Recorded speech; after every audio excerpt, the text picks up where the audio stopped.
What the fuck is up, bros and besties? How's it going? Welcome to another episode of Bitches Love Sports. I'm your host, Jazz Monet. And I got to give a special shout out, a special acknowledgement to the Wings fans, real quick, because I can just tell just from perusing social media, there's a lot of thoughts, there's a lot of feelings.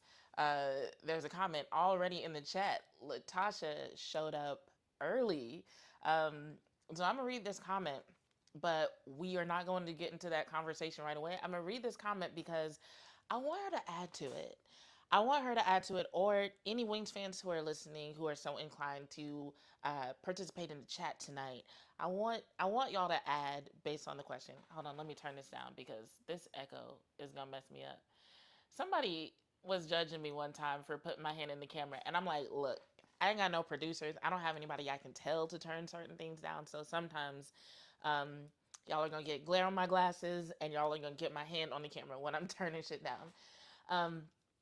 But let's take a quick look at this comment from Latasha, and then as usual, we're gonna get into shout outs and call outs so that people have time to find their notifications, join the chat, so on and so forth.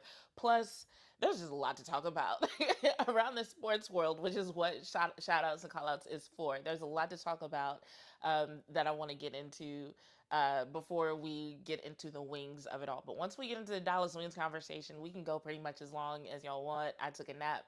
I do have to get up early for work, but I did take a nap, so I should be okay. JCG, thank you for the jewels. I don't know what Unk Alert means, but I appreciate the jewels. I appreciate the acknowledgement. Thank you. I'm still trying to figure out exactly what to do with these jewels, but I know at least to acknowledge people who are so kind as to give me a gift. So I appreciate you. Um, all right. So Latasha says, I always try to keep it positive, but I'm so frustrated at this point. Jose has to take responsibility for his failures. He expects the team to do it, but he needs to lead by example. So what I want to know from Latasha and from anyone else who wants to speak on this is, what would Jose taking responsibility for his failures look like or sound like to you? What is it that you think suggests that he's not taking responsibility? I have an idea of what you might be referring to, but I want to hear directly from you. Um, JCG says, love your hair, by the way. Thank you. Thank you. I did this yesterday before I went to the clipping concert, which I'm going to talk about in a second. And since JCG gave me some jewels, I'm going to also read your comment before I get into the shout outs and call outs. But everything else, I'm going to save until after the shout outs and call outs so that we can have one long Dallas Wings discussion and I can discuss y'all's comments. We can listen to the sound and we can like really get into it. Just like consider tonight a therapy session for the Dallas Wings fans who have lots of thoughts and feelings. I keep getting distracted by the glare in my own glasses. I'm gonna figure it out, but I just didn't feel like doing like a full face and contacts and everything today. So y'all got the glasses, tank top, it's whatever. Um, but JCG says, why is Jose so passive aggressive? Um, I think he comes off that way because he first of all, a lot of times the questions that he's asked, especially if they're asked like right after a game, he doesn't know what's going to be asked. And I think once the questions are asked, a lot of times we are looking for answers he's just quite frankly not ready to give.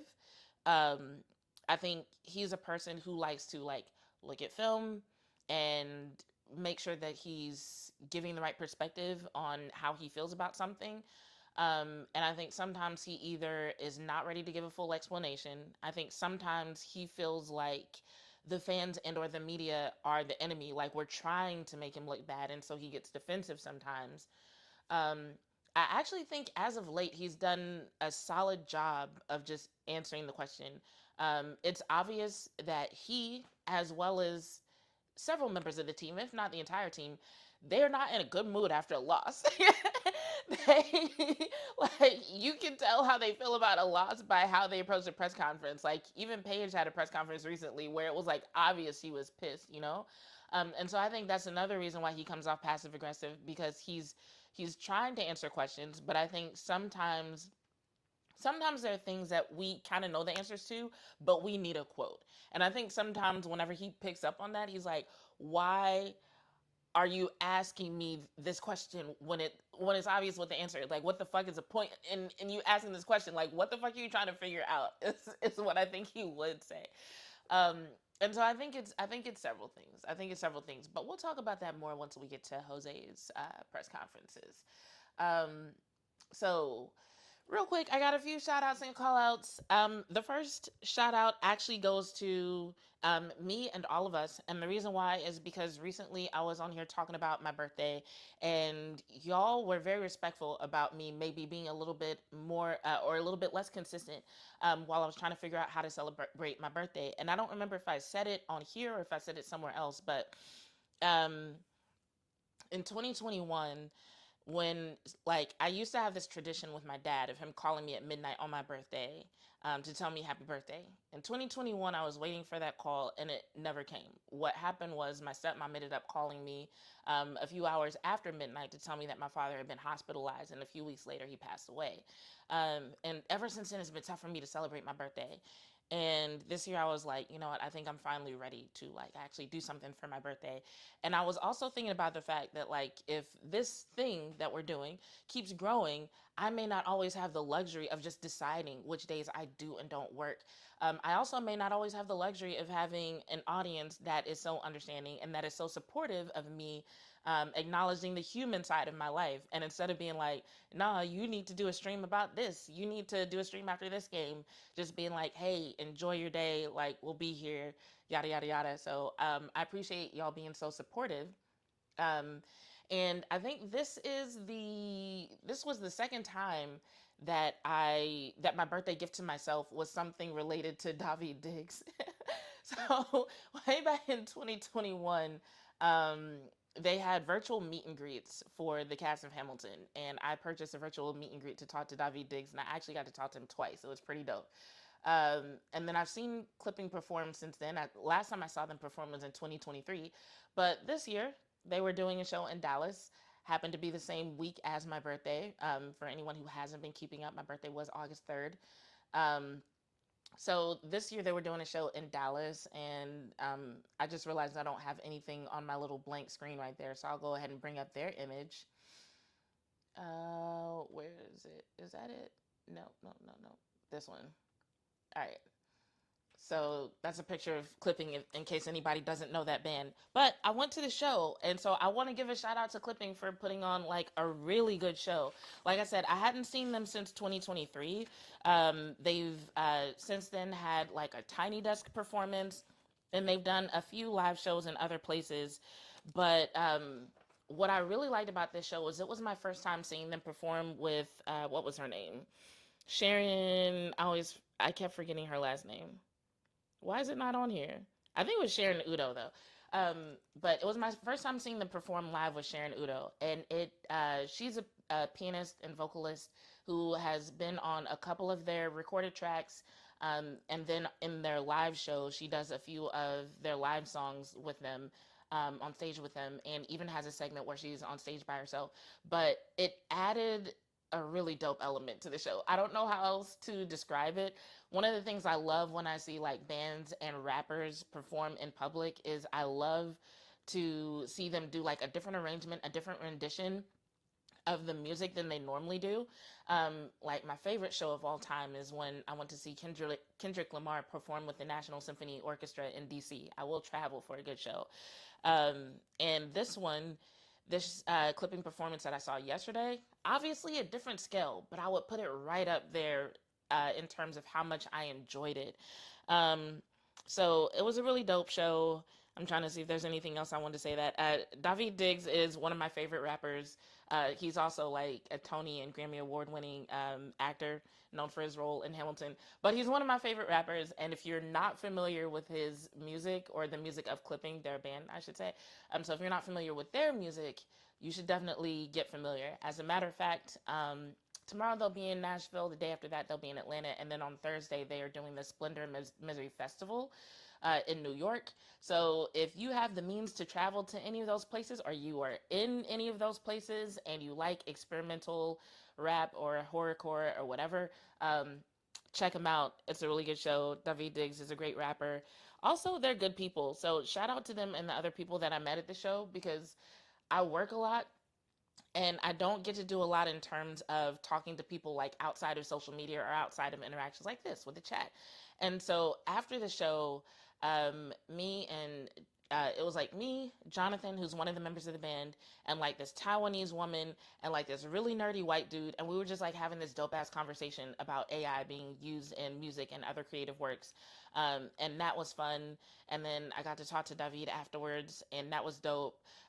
He talked about how he liked that the Valkyries are repping Oakland. And I'm like, let me find out Daveed Diggs is a WNBA fan. So we might have to dig into that a little bit more at some point. But it was just like really good to like touch grass, not literally, but just to have like a regular conversation with like a diverse group of people. I also met some other really dope women there. So if you're a person who doesn't get outside enough, go to a concert, go to an anime convention, do something fun, and just remember what it's like to just talk with people when you're not having to deal with the weird dynamics that exist on social media and on the internet. So shout out to Clipping for a great show. Shout out to Clipping fans for being dope. And if you are not familiar with Clipping, get familiar. Their music is so much fun. All right, next shout out or call out who I got on the list.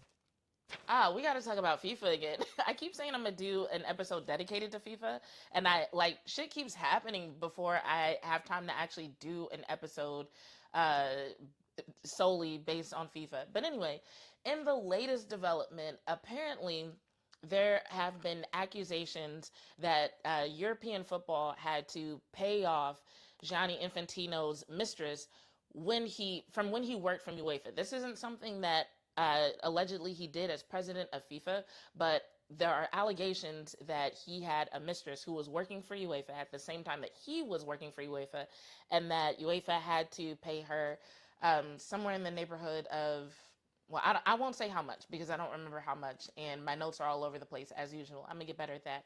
But apparently they gave her like a really large payout and paid for her to get her MBA in order to keep her quiet as she left. And so this is being connected to the scandal that I talked to y'all about before, where he was trying to sell off stake in FIFA, because there are certain people who are looking at this story coming out as some sort of retaliation for him trying to sell that stake.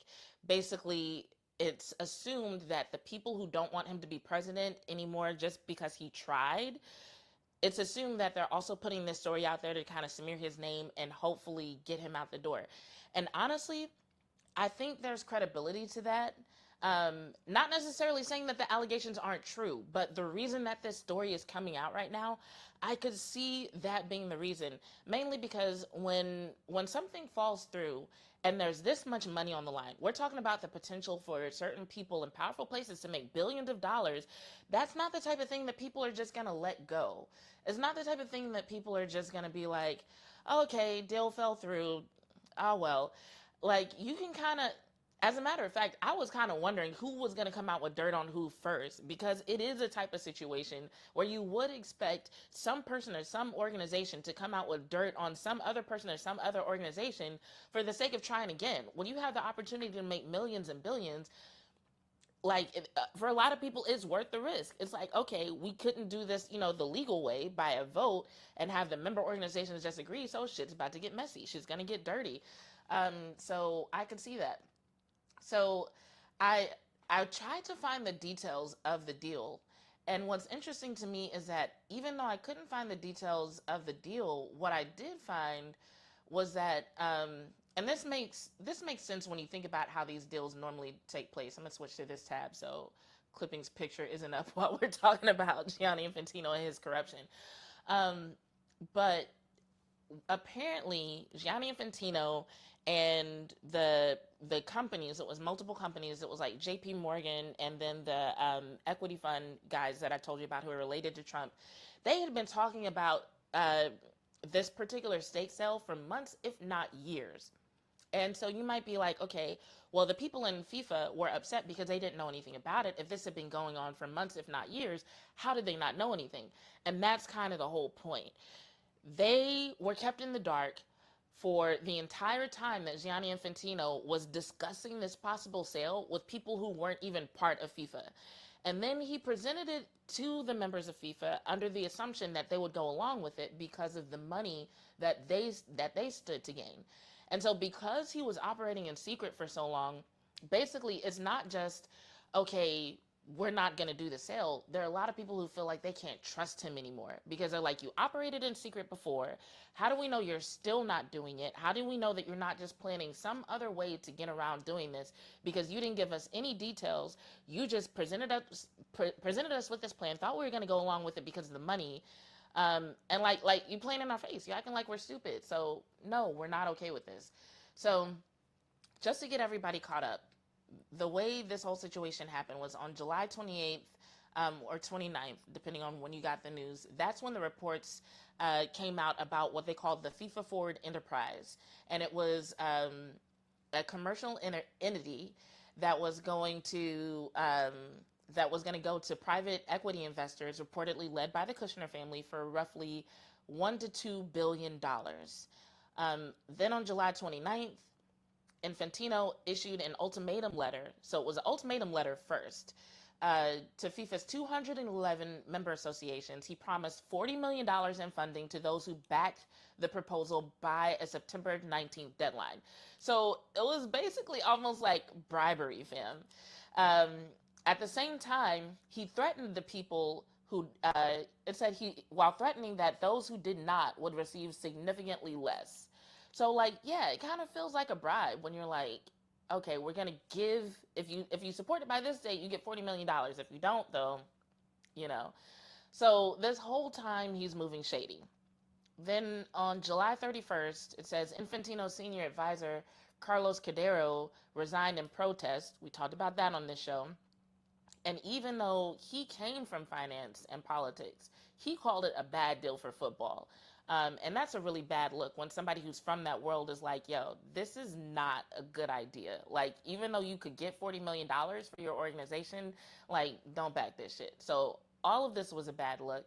Then on August 1st, that's when FIFA officially announced that the plan was being abandoned. And so then it wasn't until August 7th that the report came out alleging that Infantino had an affair with a younger female employee during his time at UEFA. The report claims that when the then UEFA president, Michael Platini, discovered the relationship, he issued an ultimatum to Infantino, basically saying it's going to be you or her. And she ended up leaving. Then it came out that the woman received what they called an irregular six-figure departure payment and had her MBA tuition fees paid for by UEFA as part of a payoff to leave quietly.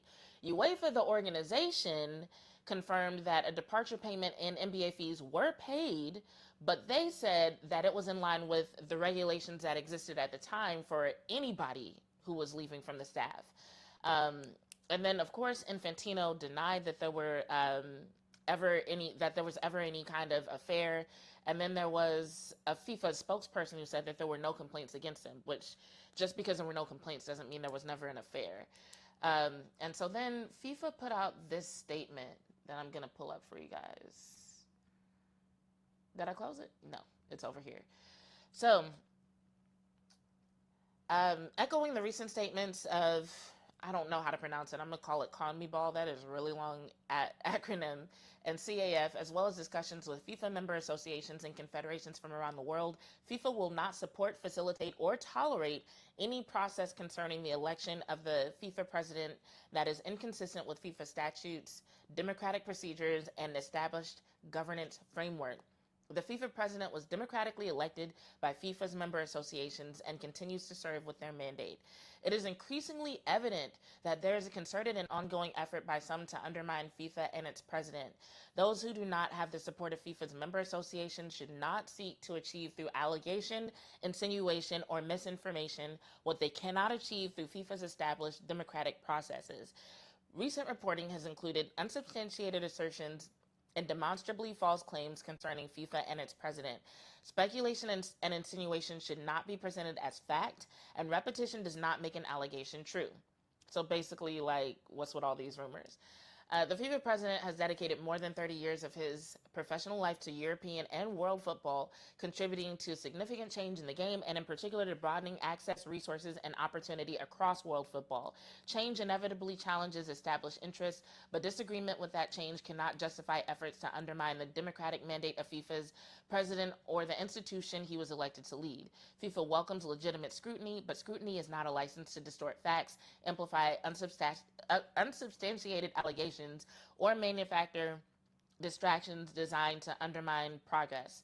Where reporting is inaccurate or misleading, FIFA will challenge it directly and vigorously. FIFA's responsibility to its 211 member associations and to the football around the world, we will not be distracted or diverted from strengthening the organization, delivering for our member associations, and continuing the work of making football truly global.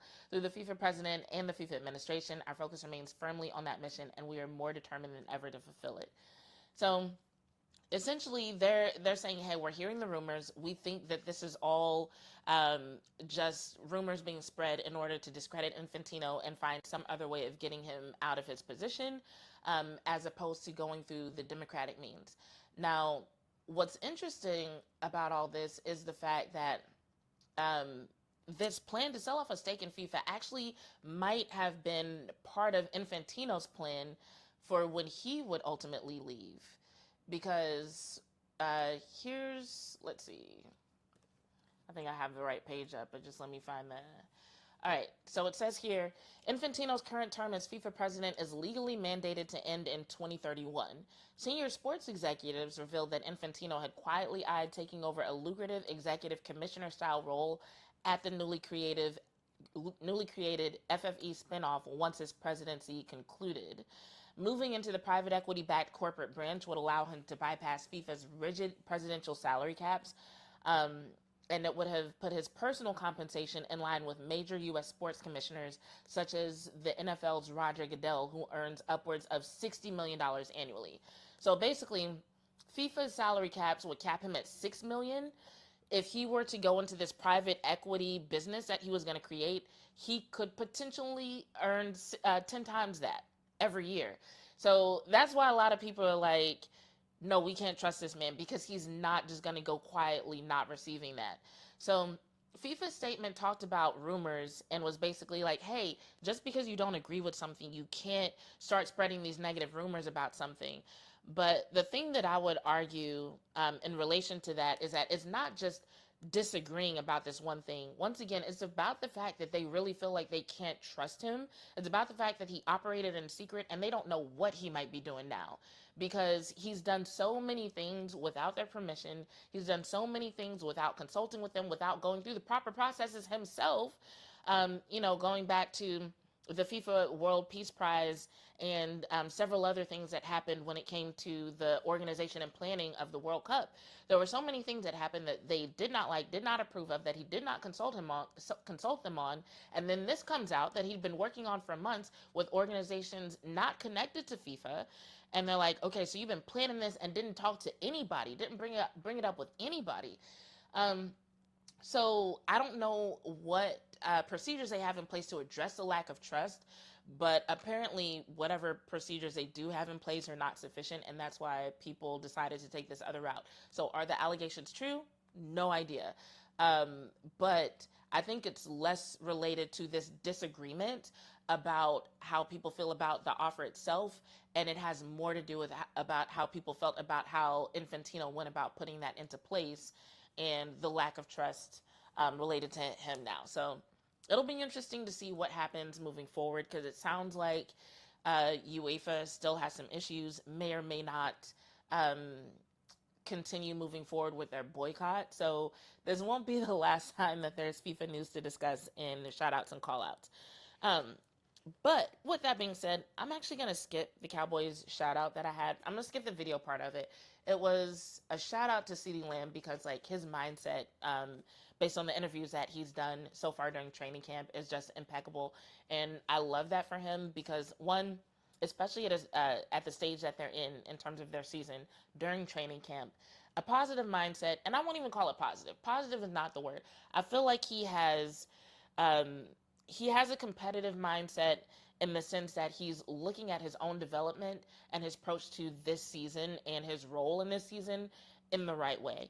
Today, there was an interview that came out where he talked about the fact that training camp is for making mistakes. Training camp is where there's supposed to be a lot of energy, a lot of hype, and that he's just approaching it with a balanced perspective. And I think that's dope. And to me, it signals good things to come for the regular season. But we'll talk about that more later on this week.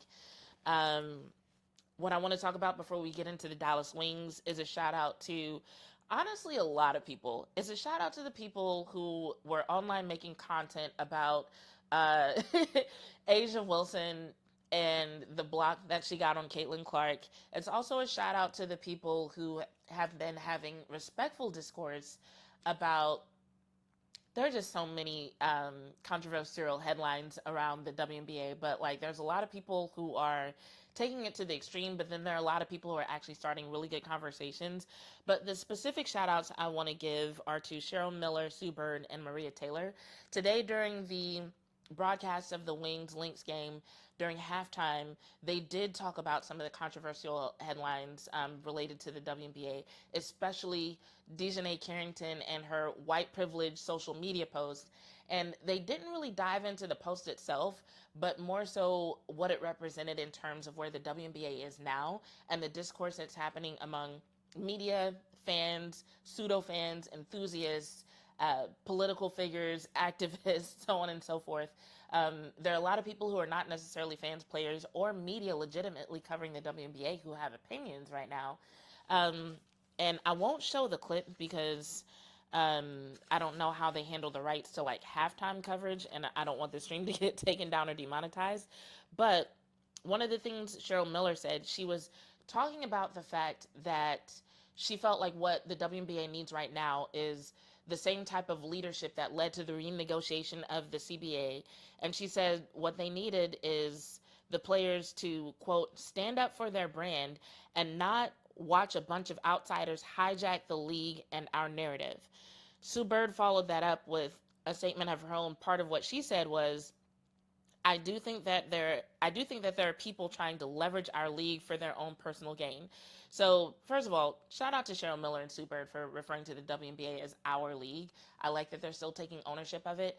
And I do like the fact that they're acknowledging the fact that there are people who are outside of the league and technically even outside of the fan base who are trying to basically use what's happening with the WNBA as like a way to start their, or I should say substantiate their own arguments for the cultural and political wars that they see taking place, right? But the only thing that I would add to what they said is that it's not that these people are just on the outside trying to come in.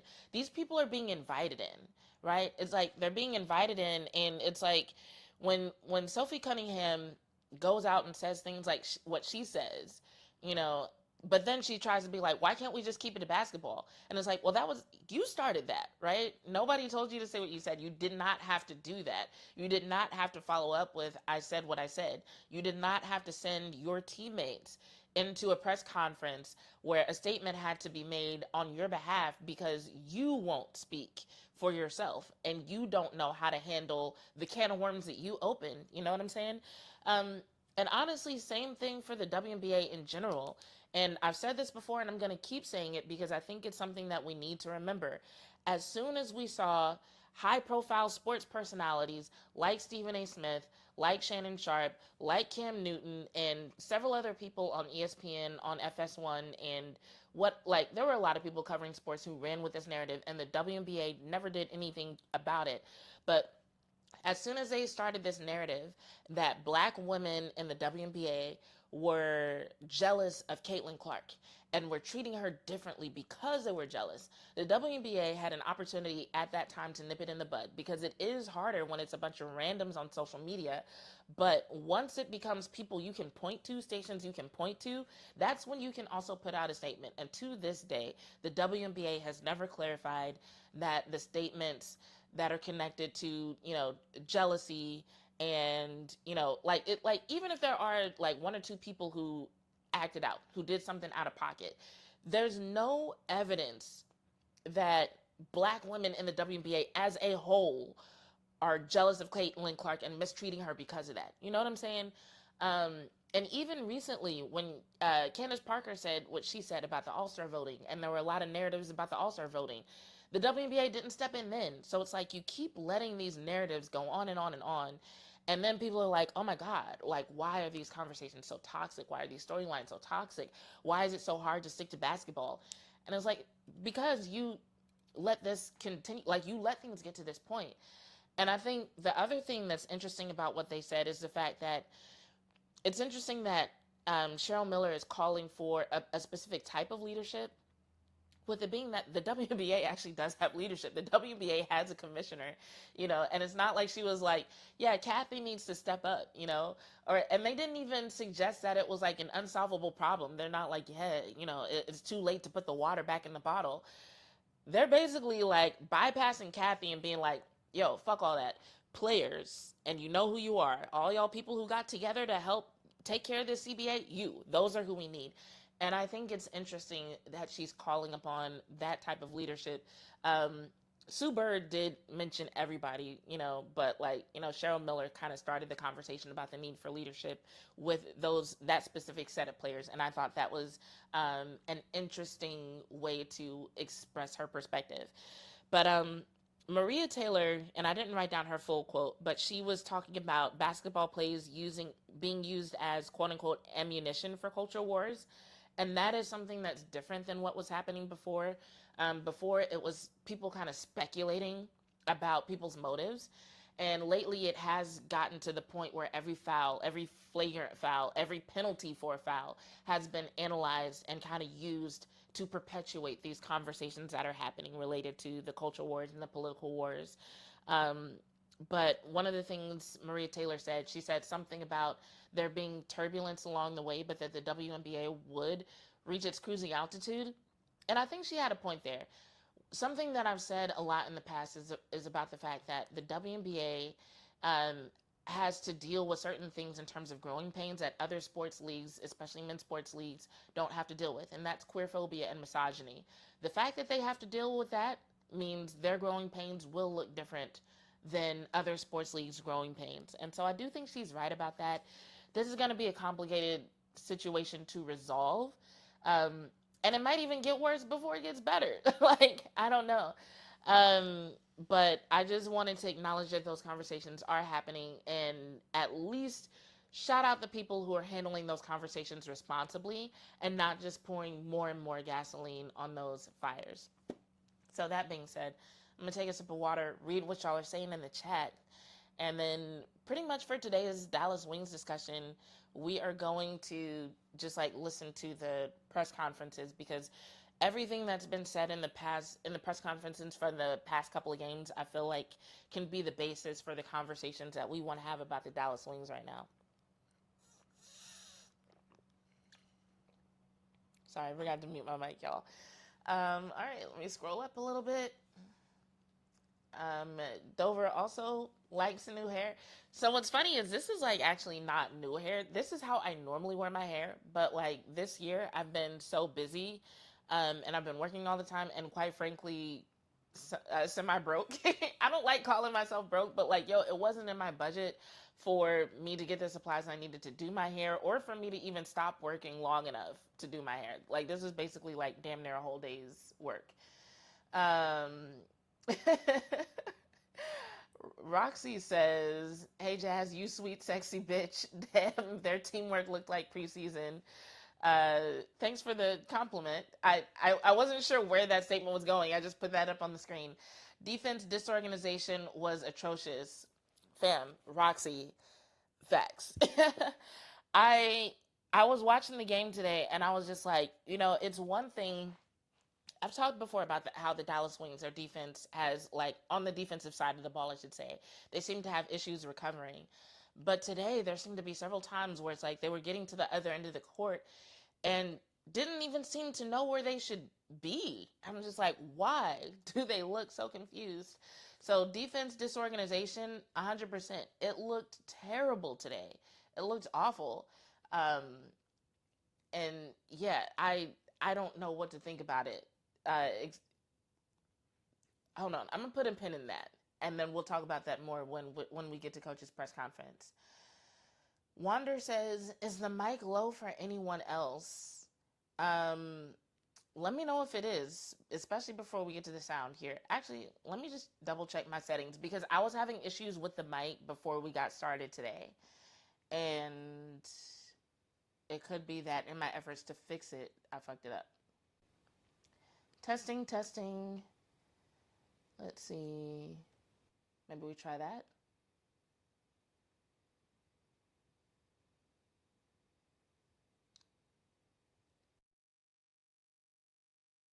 That it doesn't work.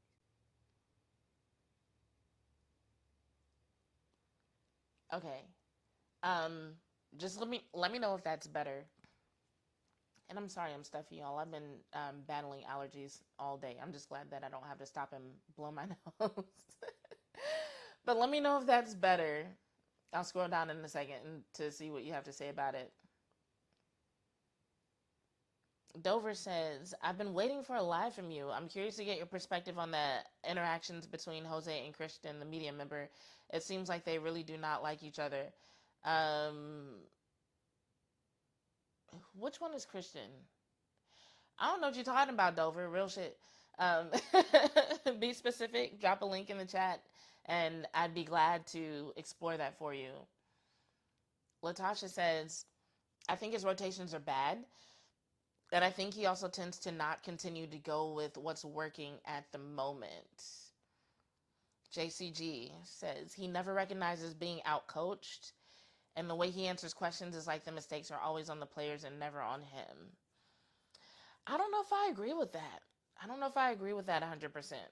But if you have an example, drop it. But I'll think about it before we get to the before I get to the bottom.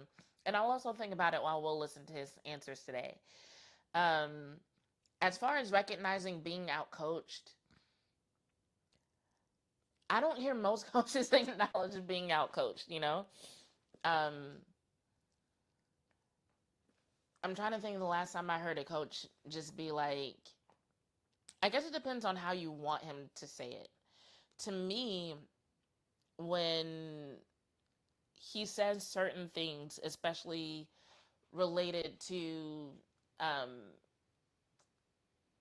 when the defense isn't operating well, or when he talks about what the opposing offense did really well, especially when he talks about like the way a certain player was used, I guess to me that is him kind of acknowledging it. Y'all are really putting some things on my mind that I'm gonna listen for while we listen to the sound today. But no, I never really thought about it, but I also never really expected that from him. I don't expect him to come into the press conference and be like, "Yeah, I got out coached."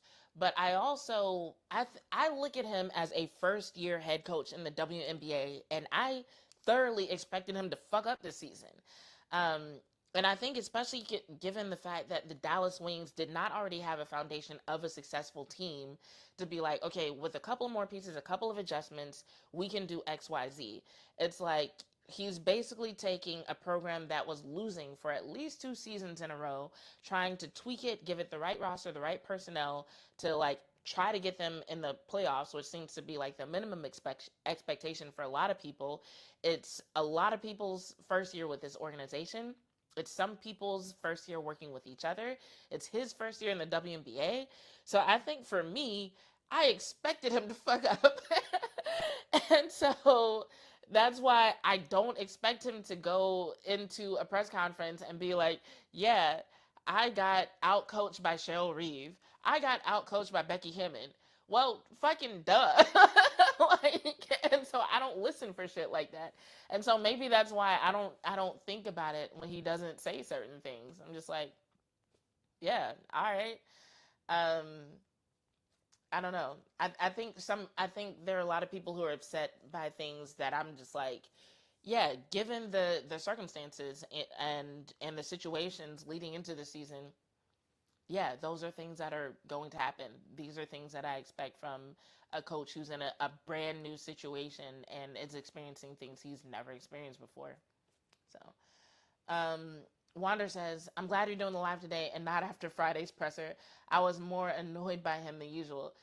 Yo, after Friday's presser, like I knew I wasn't gonna have a chance to do it because like even though the last time I had done my live, I don't think I had decided for sure to go to the clipping show on Saturday because I honestly forgot it was that Saturday.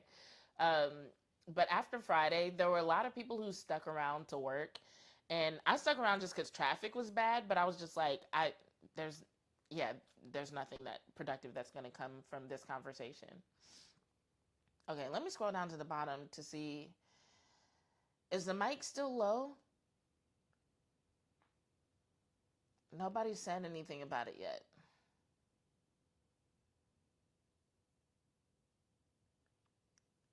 Because I'm seeing another comment saying the mic is low. But yeah, somebody go in the chat and let me know if the mic is still low or if y'all can hear me okay. Because I really don't want to like fuck up y'all's ears whenever I get to the video portion. As a matter of fact, let me see something. Let me see if I can take a second and just fix this now.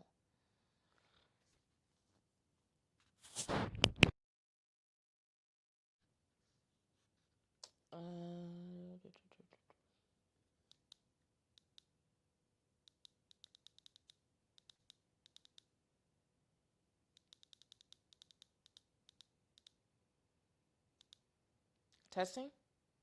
Is that better? Okay. Latasha said it sounded good just before I did the testing, but I made some adjustments on my receiver that I think might help. So let me know now. All right, Taiwan says I sound good. Good to see you in the chat, Taiwan. All right, so yeah, for anyone who was questioning it, we are live, and sometimes you got to fix shit live. But I appreciate y'all for letting me know in the chat. Thank you, thank you. All right, so we got a lot of comments. I cannot read all of these. Let me see if there are any members who left comments. Clement showed up. Clement said, these reports were refuted. I'm assuming talking about Infantino. Of course, after a few major countries pulled out of the World Cup 2030, leading to Infantino scrapping the plans. Yeah, okay.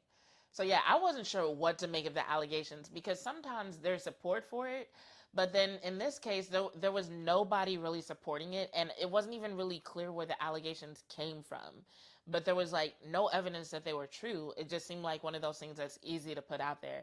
But yeah, it's just getting messy in the world of FIFA and world soccer, and I hope they clean it up soon because like it's unnecessary. Let's see.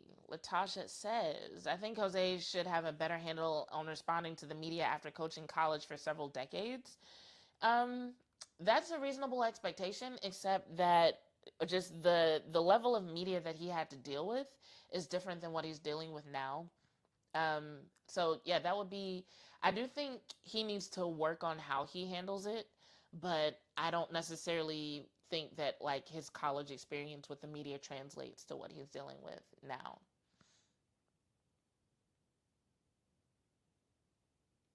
JCG says Jose has had a bad attitude from the beginning of the season. It's not because he's a rookie coach. None of the other rookie coaches act that way towards the media. It's never his fault. Okay, so that part I wasn't saying was because it's his first year. I'm talking about the basketball mistakes that people get upset about. His attitude towards the media, yeah, that's, I'm gonna be honest, I don't really have a set expectation for how he should act because it wasn't even until last season that I started going to press conferences and talking to coaches. And my first experiences with that was like talking to like Mike McCarthy and the Cowboys offensive and defensive coordinators. And they just all have different personalities. And then, doing stuff with the UFL, once again, different personalities. So I think my approach to it is different people have different personalities, and different people will bring their personalities to the press conferences. And sometimes it's who they are authentically. Sometimes it's a press ready version of who they are. But I guess I look at him the same way that I look at people, which is like they are who they are, and I either fuck with it or I don't. I don't really have a certain way that I expect him to act or that I want him to act. Now, I'll come on here and talk about how I feel about something that he says, But like, if he wants me to change how I talk about him, then yeah, he's got to change how he acts. But do I have a problem with it? It's annoying sometimes when he won't answer the question. It's annoying sometimes when he won't answer the question. But like how people are like, oh, he's passive aggressive. He's got a problem with so and so. I don't care. That none of that stops me from doing my job. None of that stops me from writing an article. None of that stops me from coming on here and talking to y'all about the team.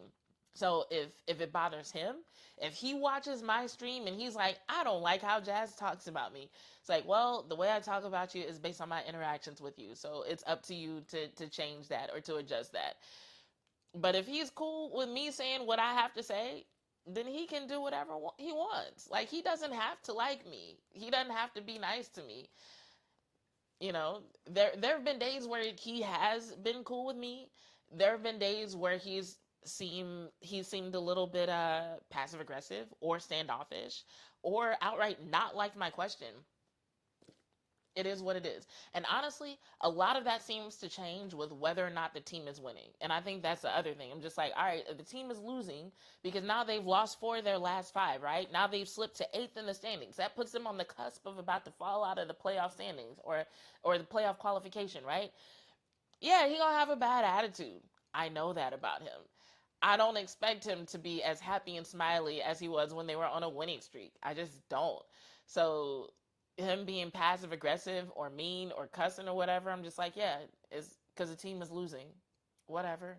I It doesn't bother me. And I don't know if that's my neurodivergence. I don't know if I should have higher standards or different standards, but I really don't care. I'm just like, okay, team is losing. Jose's gonna have a pissy attitude.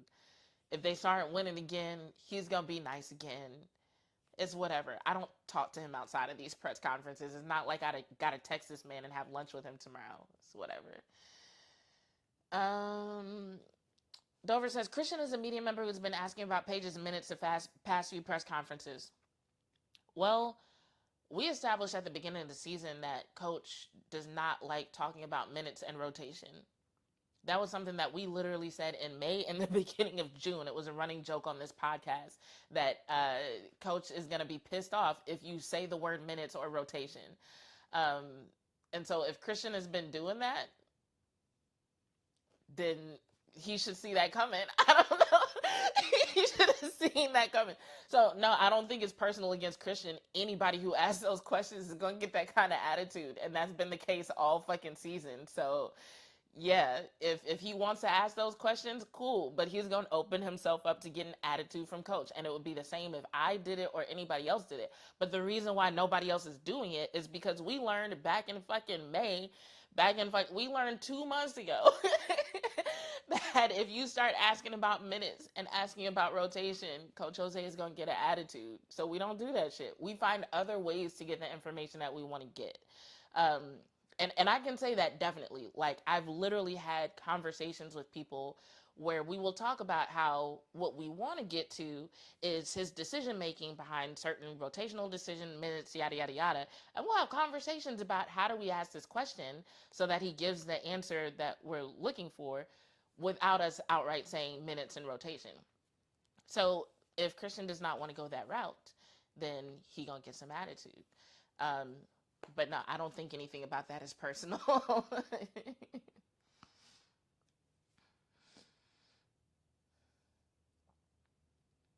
Let's see.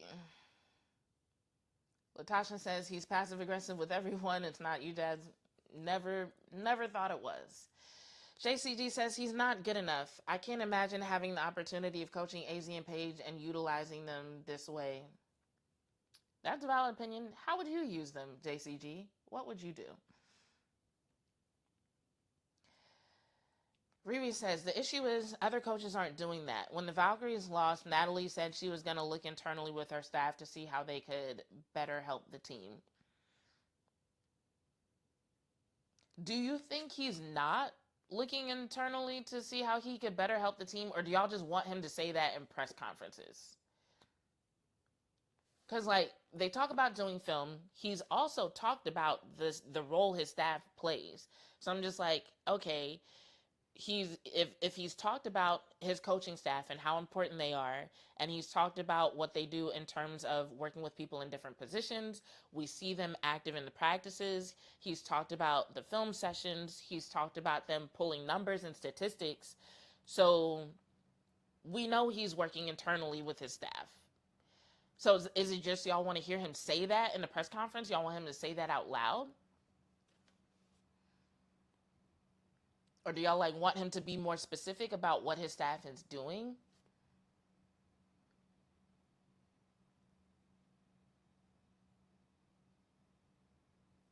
JCG says disgraceful when one of the reasons he said he wouldn't start AZ was to manage her health, just to tire her out. I thought he meant her health at that time. I thought she had a knee issue that was flaring up at that time. JCG goes on, the team should go through Paige and AZ just like it did on that game against the Storm. Sit Arike when she's not helping. So, from listening to his perspective on how Arike has been used, it seems like, from his perspective, Arike is the one who gets handed the grenade when the clock is winding down, and maybe he thinks that it's important to have somebody on the court who can handle that responsibility besides Paige. Because if Paige is being double and triple teamed, and the rest of the team seems to look for an outlet, somebody to get the ball to when the clock is winding down, the possession clock, maybe he sees that as a more important role. I can find a way to ask about that. JCG says she's just there to take the ball out of the most efficient players. There's no way you actually believe that. There's no way you actually believe that. Come on, give me a real take.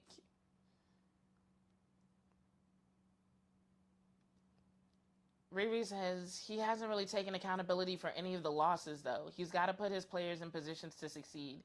Some of the games were lost on bad rotations or lack of timeouts, like versus ATL.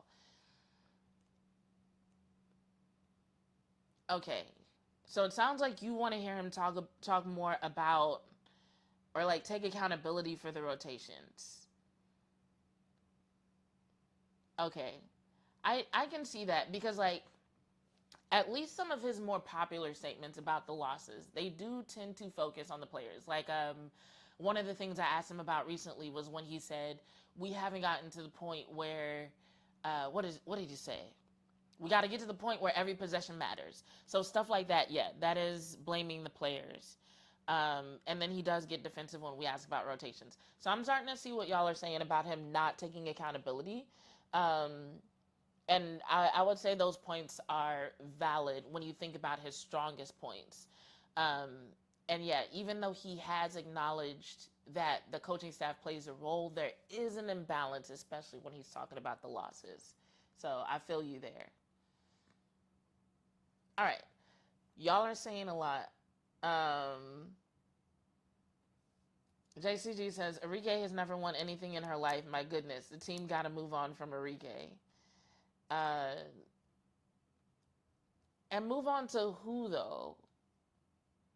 Like, I get being frustrated with Arike in certain games, right? Like, there was a game that we talked about recently where, and this was a game from back in May where she shot like 1 of 11. A lot of people had a bad game that day, but, you know, nights like that, those are going to leave a bad taste in your mouth, right?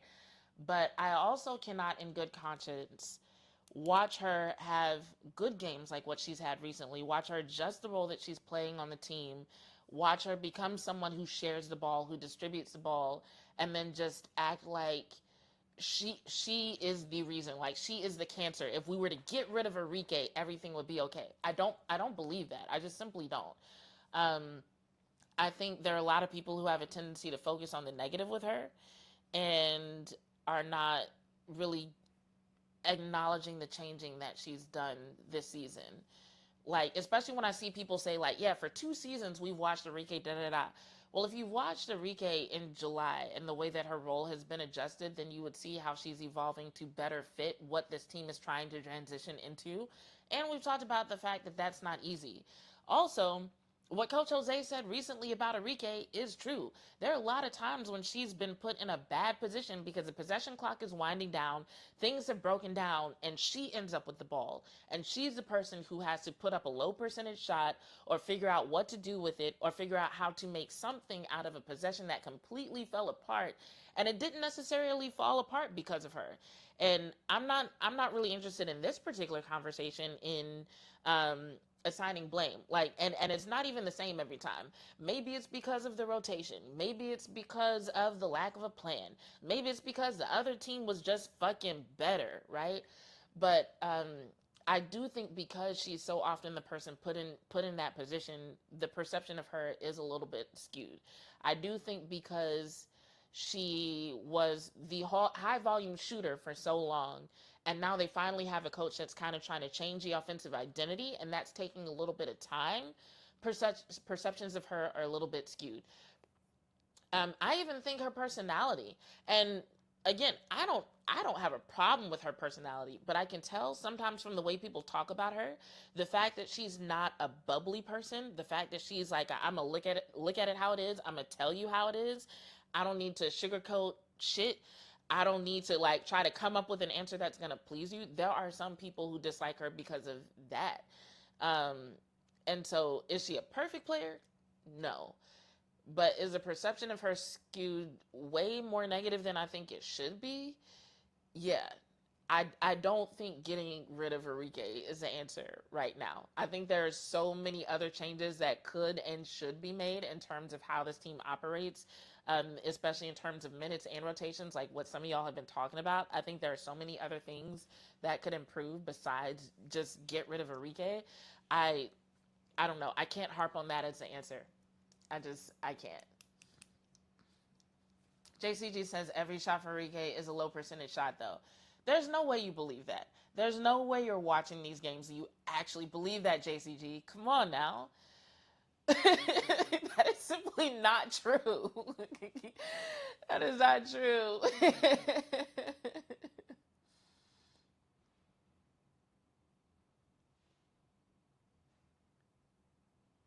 All right. DMAC says Arike does go hard to the rim, and someone needs to do that to keep the defense honest.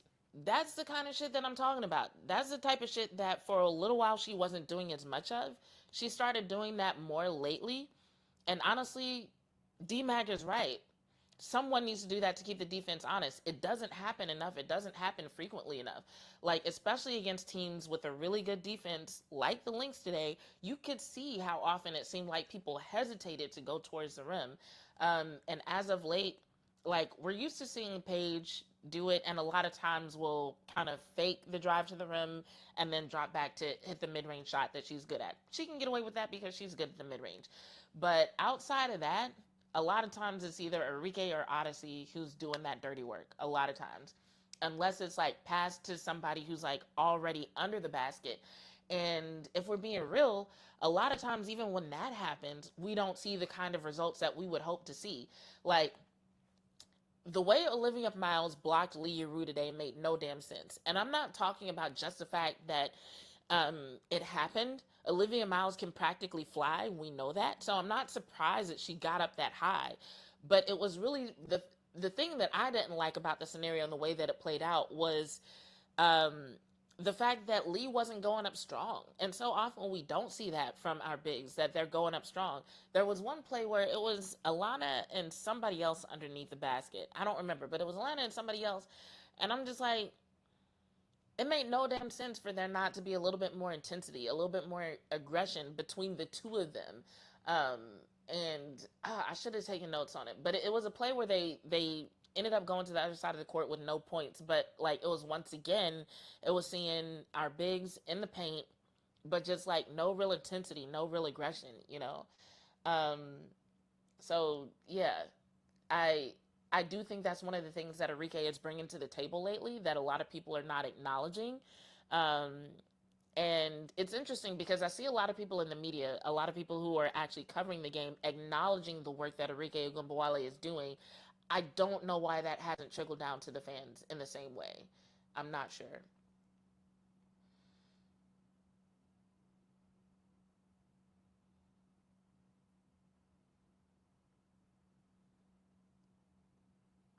C. Pullen says, all the bigs are soft low-key. Atlanta and Awak spend more time on the ground than standing up.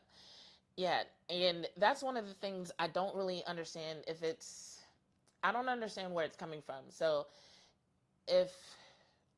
I don't know if I posted every clip of it, but basically before the shoot around on Friday, I asked Atlanta, I asked Arike, I asked Coach, and I was asking if the issues with physicality were a skill issue or a mental issue. Atlanta said it was both. Coach he said it was a matter of skill, desire, accountability, and personnel. And I didn't follow up during the pregame press conference because I think sometimes my inexperience gets the best of me, real shit. And I was just, but when he said personnel, I was like, personnel? That's the people on your roster. Like, it ain't but 12 people on your roster. So when you say personnel is the issue, who are you talking about, right? But I was like, I'm going to put that one in my back pocket for after the game. And so after the game, I did follow up with the question. He just didn't answer it. And I feel like that's a good segue to get into the first press conference from Coach. So we're going to start with Coach's post-game presser from Friday. We're not going to do the players' post-game presser from Friday because honestly, there was really nothing useful from that, if I'm being real. But we are going to listen to Coach and what he said. Hold on a second. I need to take a sip of water because we're not going to have a lot of time before I pause it.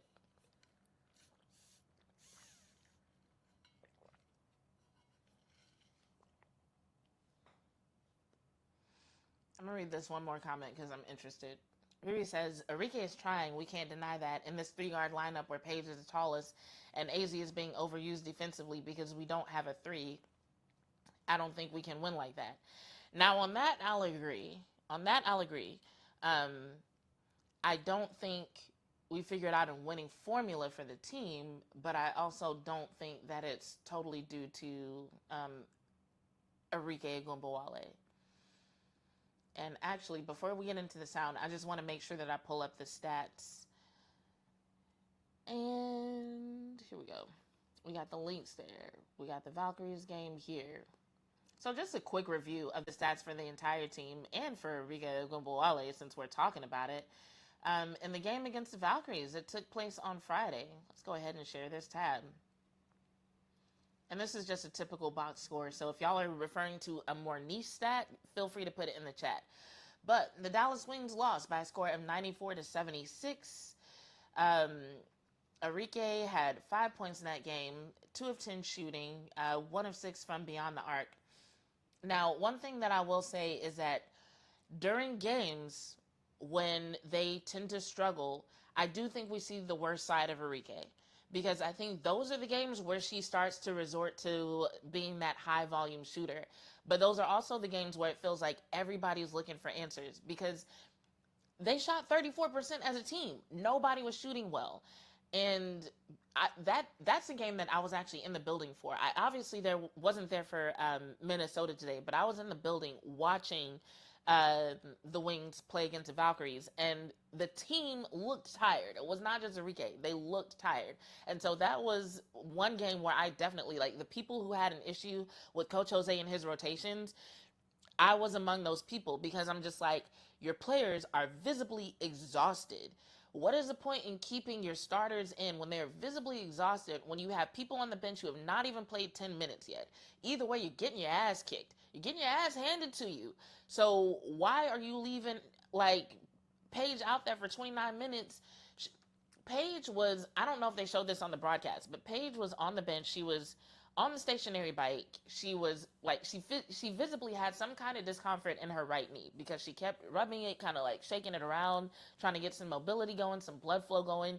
So, like, not only was she visibly tired, and I say that because, like, their response time was slow, their movement was slow, but, like, Paige was visibly dealing with some knee discomfort.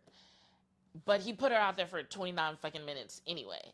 Um, and so that's why I took issue with one of the things that he said in his post game press conference, which we will get to. But then you have people like Shug, 8 minutes. Shug is not as good as Paige Bueckers at that particular position, right?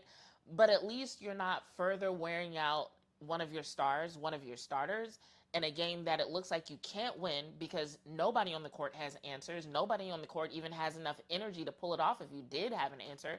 So I'm like, you might as well at least put somebody in there who's not dealing with knee discomfort and exhaustion and whatever the fuck else is going on with your starters. That was crazy to watch. Um, but anyway, like I said, 34% shooting as a team. So yes, you have Arike with who was shooting 2 of 10. You got Isaiah 3 of 12, Jess 2 of 7, Alana 2 of 6. Paige was the best shooter of the night, 6 of 12. Well, the best shooter among the starters. Um, so yeah, that was a rough shooting night for everybody. I think a lot of what we saw from Arike was her resorting to some like really bad habits. The worst games we see from her is where she tries to be a high volume shooter and hope that she gets hot in order to help the team. So yes, that was a bad night for Arike, but I also think that there were some bad decisions made in terms of rotation and just not having an answer for what the Valkyries brought to the table. They just did not have an answer. Um, Okay, and then if we look at the stats from today's game versus the Lynx, the Wings lost by a score of 103-90. So shooting was a little bit better from the Wings as a team, 54%. Arike was 2 of 4, so she didn't take a lot of shots, 50%. 28 minutes on the floor, so I would say this was a game where she realized that the high volume thing wasn't working, but this was another game where they didn't have an answer. I feel like a lot of their issues in this game were, a lot of them were on the defensive side, at least the ones that I had the biggest problems with. But then there was also the fact that, like what we've been talking about, the bigs weren't really doing what we would hope for from an intensity perspective, being as aggressive as we'd like. Let's see, we've got Jess was out that game, so that definitely affected the flow of the offense. Not having Jess and not having AZ, I think really threw them off in terms of how they wanted the offense to flow.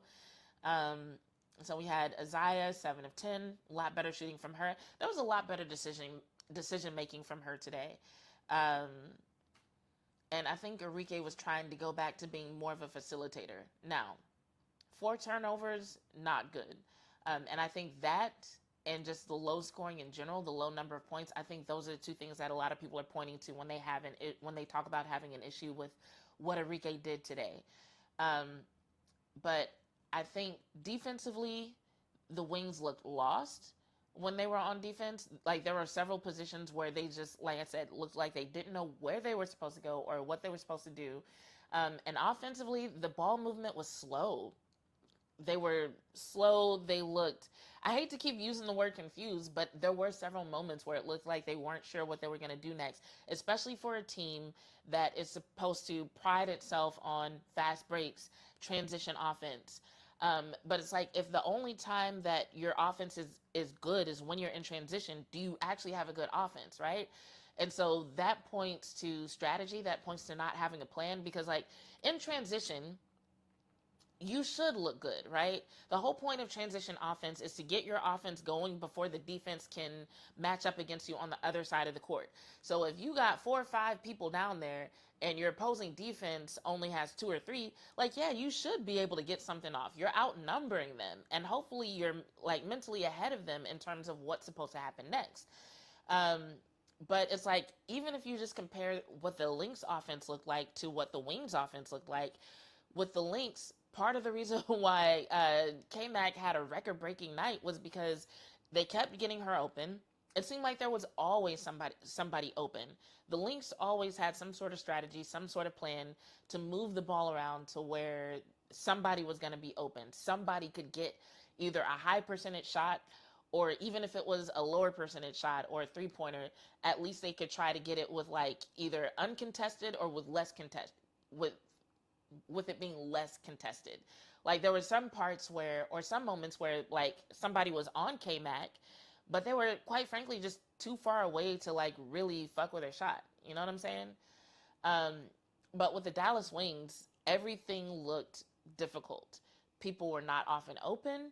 Um, the ball movement wasn't set up to, I guess, deceive the defense in the right way, if deceive is the right word. Um, yeah, none of it seemed to flow well. I was not a fan. I was not a fan. So yeah, I think days like today are days where like if Arike could be a high volume shooter and also a high percentage shooter, um, it would have been well received. But she's never, I can't think of a time that she's been both. Not for like a long stretch. There have been a couple of games here and there where she's like scored a lot of points, right? But for the most part, if you look at the arc of Arike Ogunbowale's career, she's either been a high volume shooter who was such a high volume shooter that despite the lack of efficiency, she still scored a lot of points, or she's been like what she's been doing lately for the Wings, where she's not shooting as much, she's sharing the ball, she's helping to facilitate the offense, but when she does shoot, it's because she's actually going for these high percentage shots, so not as many shots, but she's making more of them. So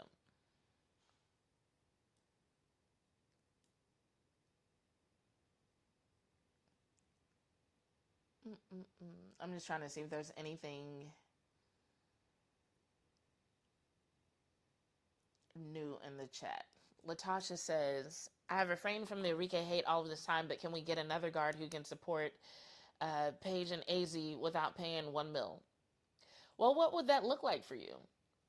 Because if they continue with the guard heavy scheme, like, wouldn't any guard be put into the position where they kind of have to do what Arike has been doing?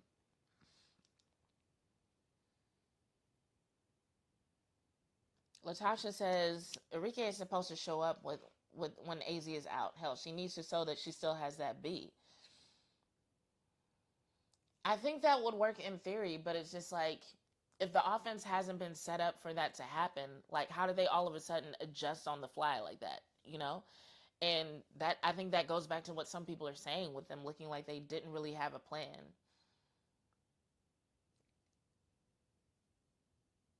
All right. Anyway, luckily these press conferences are short because we've been talking for a long time. Let's go to this one from Friday first.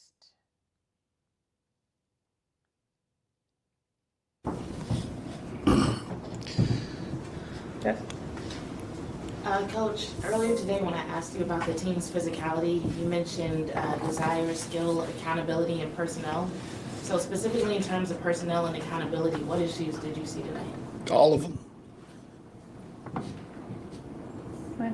Hey, Coach, when you think about just the stretch after the All-Star break, do you think fatigue at all, just with the schedule, has played a part in this run? Oh, I mean, you look at today and you look at the Connecticut game, the minute output's pretty low, right? And off of, if you do the averages of those four, of Jess, right? Jess, Fudd, Arike, and Paige, they were all in those previous four games. The average around 33, 34 minutes in those four. I mean, it's playoff basketball. It's the stretch now. Are we all disappointed today? Yeah. Staff, players, everybody.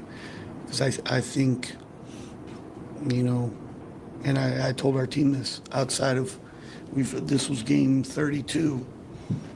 Atlanta was not good. You know, today was not good. You know, it was more, I mean, our rotations and our effort. Again, we've had the identity. If the ball's not going in the basket, the one thing that you can always do is defend, right? Keep your guy in front of you. Have backside rotations. If for one reason or another, They weren't there today. Um, so we got a room of professionals. They understand what's at stake, and we have to bounce back. Of course. All right, so I'm gonna pause right there because hold on, did my mic start doing that thing? I don't know. It sounds lower in my ear for some reason. Um, but Maya asked a question about fatigue, and I think his answer there is one of the questions that people are referring to when they talk about him not taking accountability, because I think there's a difference between acknowledging that like we're in a playoff stretch and saying like, yeah, the expectation should be that your starters can, play a lot of minutes for a stretch, right? However, if you can see that that's not working, I feel like you gotta have another plan. Like the bench is there for a reason, you know, and so to sit there and act like, well, the issue isn't that they're tired. They should be able to play tired. Yeah, coach, they should be able to play tired, but they weren't. And as a matter of fact, when the scores started to, or when the point disparity started to shrink, you actually had several bench players on the court. And then when it got down to 10, 11 points, you took those people out and put your tired starters back in. Why? Fucking why? Like you were actually getting somewhere with people who didn't look as tired. Like there's a reason why, you start who you start and you bench who you bench. But like there was some progress. So it's like worst case scenario, you would have lost the game either way. But at least you could have let that group see what they could do, with it being that fatigue was obviously setting in with your starters. And I mean, it was so obvious. It was obvious to everyone. Um so yeah, that was interesting. Somebody's put something in the chat that I was reading while he was talking and I wanted to mention it. Was it this one? Oh, no, not that one. Hold on.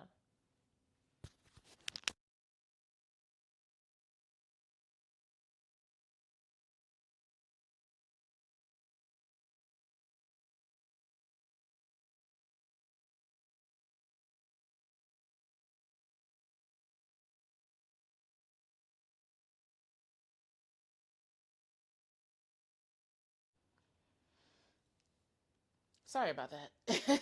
Roommate had a question. Um, all right, let's get back to the press conference. We seem to give you guys a little bit of a joke when she came off. What did you see out of her tonight? Well, I thought when they went to that small lineup, she was able to catch and finish around the rim. So um, people just got to make use of their minutes, whether you play 2 minutes or you're playing 30, right? But compounding 33% from the floor, 28% from three. Those are glaring. Back to the line 38 times. Missed 11 free throws there as well. Brother. Coach, where do you feel the game got away from you guys? Kind of like where? Where it got away from us? Yeah. Well, I thought, we had to make a decision at halftime. We're going to get back in the game or we're going to get blown out. That's what happened. Went the other direction that we didn't want it to go. With a quick timeout, the 5-0 run to start. We got it down to what, 9-10. Thing was, if we can get it under single digits with 5 to go, then you give yourself an opportunity. We got it to 10, then went on a 5-0 run. Boom, that's another one. 5-6-0 run, whatever it was, and it ballooned right back up. And down 17 with about 3.5, 3:45, we're going to get those guys out. This is a quick turnaround for Minnesota in regards to minutes. No. Okay.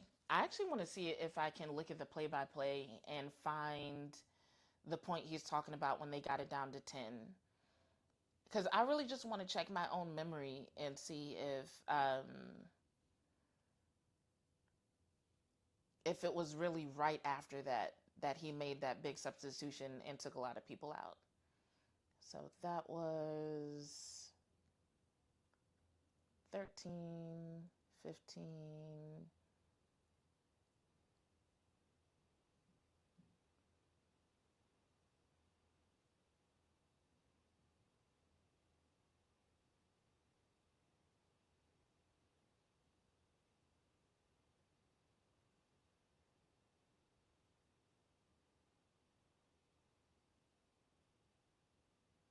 Was it ever down to 10 or was it just down to 11?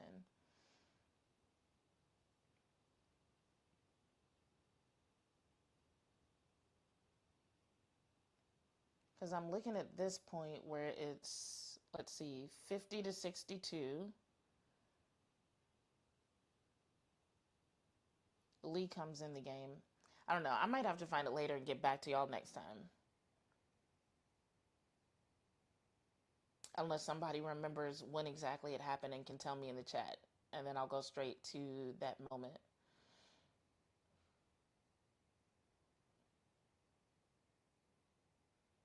All right. Anyway, going back to the chat real quick and then back to the press conference. Latasha says, AZ is having to play defense against the best players, and they also want her to be aggressive on offense.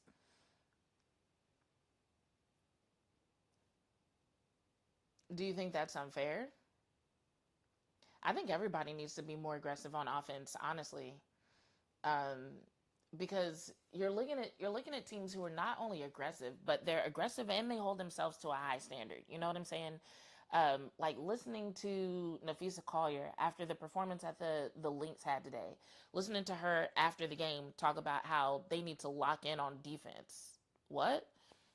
Listening to her talk about how they need to work on their points in the paint. What? Like, I feel like I can't think of a single person in the Wings organization who would be talking about the game that way if they won the way the Lynx won today, you know? So when that's who your competition is, right? Because even if it doesn't happen this year, at some point, because of the way the Lynx are constructed, you can kind of expect them to be good for the next few years, right? So that means if y'all really trying to make a playoff run, if you're really trying to win a championship, at some point, you got to figure out how to beat that group and that coach. And that's the standard that they hold themselves to, in addition to being aggressive on the court, right? So, yeah, that's the expectation of AZ Fudd, but that's also the expectation of everybody, or should be the expectation of everybody. Like, even if everybody's not having to guard the best player, pretty much the expectation for everybody is you're going to have to guard a good player and also be good on offense. Otherwise, the Dallas Wings ain't gonna do shit. They're gonna stay hovering around 4th through 8th and possibly getting eliminated in the first round and then be sad about it in the press conference, you know? Kaylin says, I don't think everyone needs to be aggressive, though. Too many people have a green light on this team. Maybe not at the same time, but not everybody needs to be aggressive. Like, as a whole, they need to make that an identity of the team. I'm not saying, like, everybody, like, crash the paint or crash the boards at the same time, you know, or be a ball hog. That's not what I mean by aggressive. I'm talking about whatever your role is, doing it with a certain intensity and aggressiveness for your role. That needs to happen. And I don't think we're seeing that nearly enough. I think we're seeing a lot of passivity. I think we're seeing a lot of confusion. And yeah, not nearly enough aggressiveness from the team as a whole.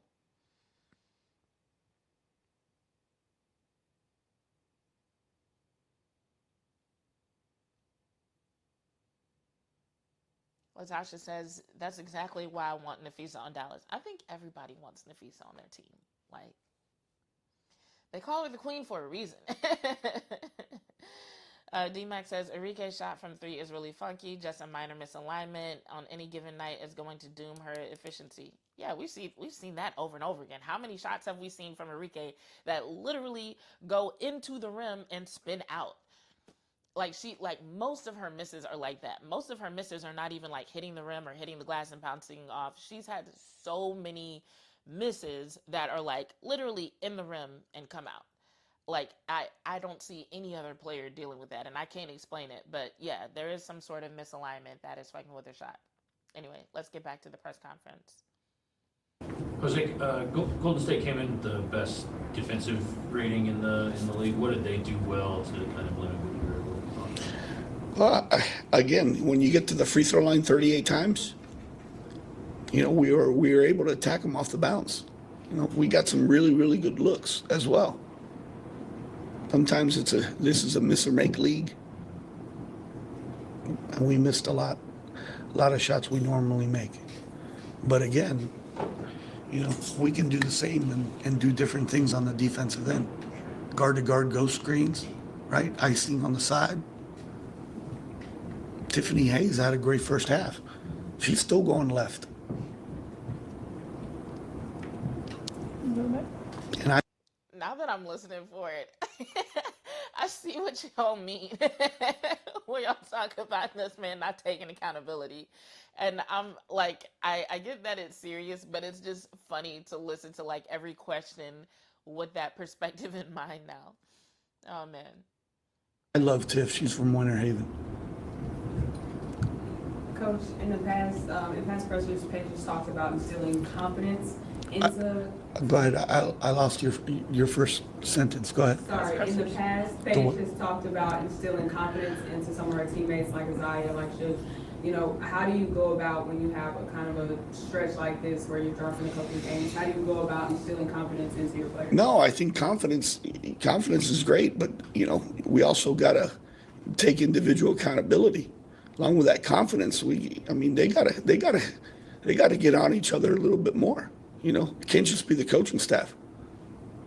So you can breed all the confidence you want, but get down and defend and keep your guy in front of you. Have multiple efforts. Shot goes up, block out. Mike. You mentioned the free throw shooting and obviously the shooting from the field as well, not being where you'd expect it to be. How much of that do you attribute to fatigue because these games are so stacked on top of each other?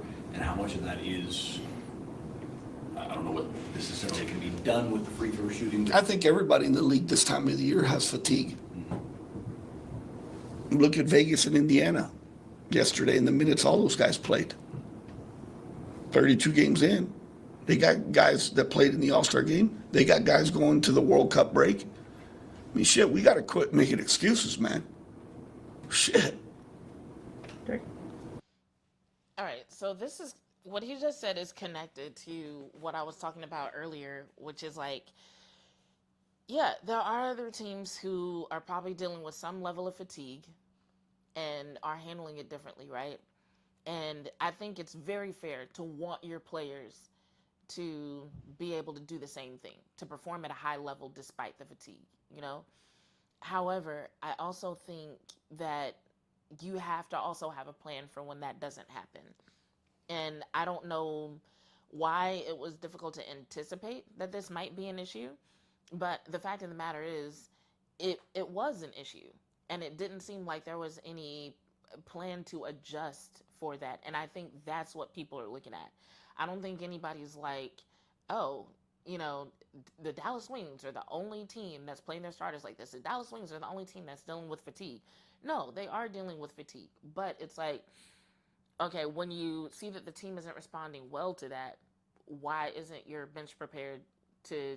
Well, I won't even say the bench wasn't prepared, because like I said, bench was in for a little while. They did their thing a little bit, and then he took them out. And as a matter of fact, there are several people from off the bench who actually, let me go back over here just to make sure. I don't want to accidentally tell y'all a lie.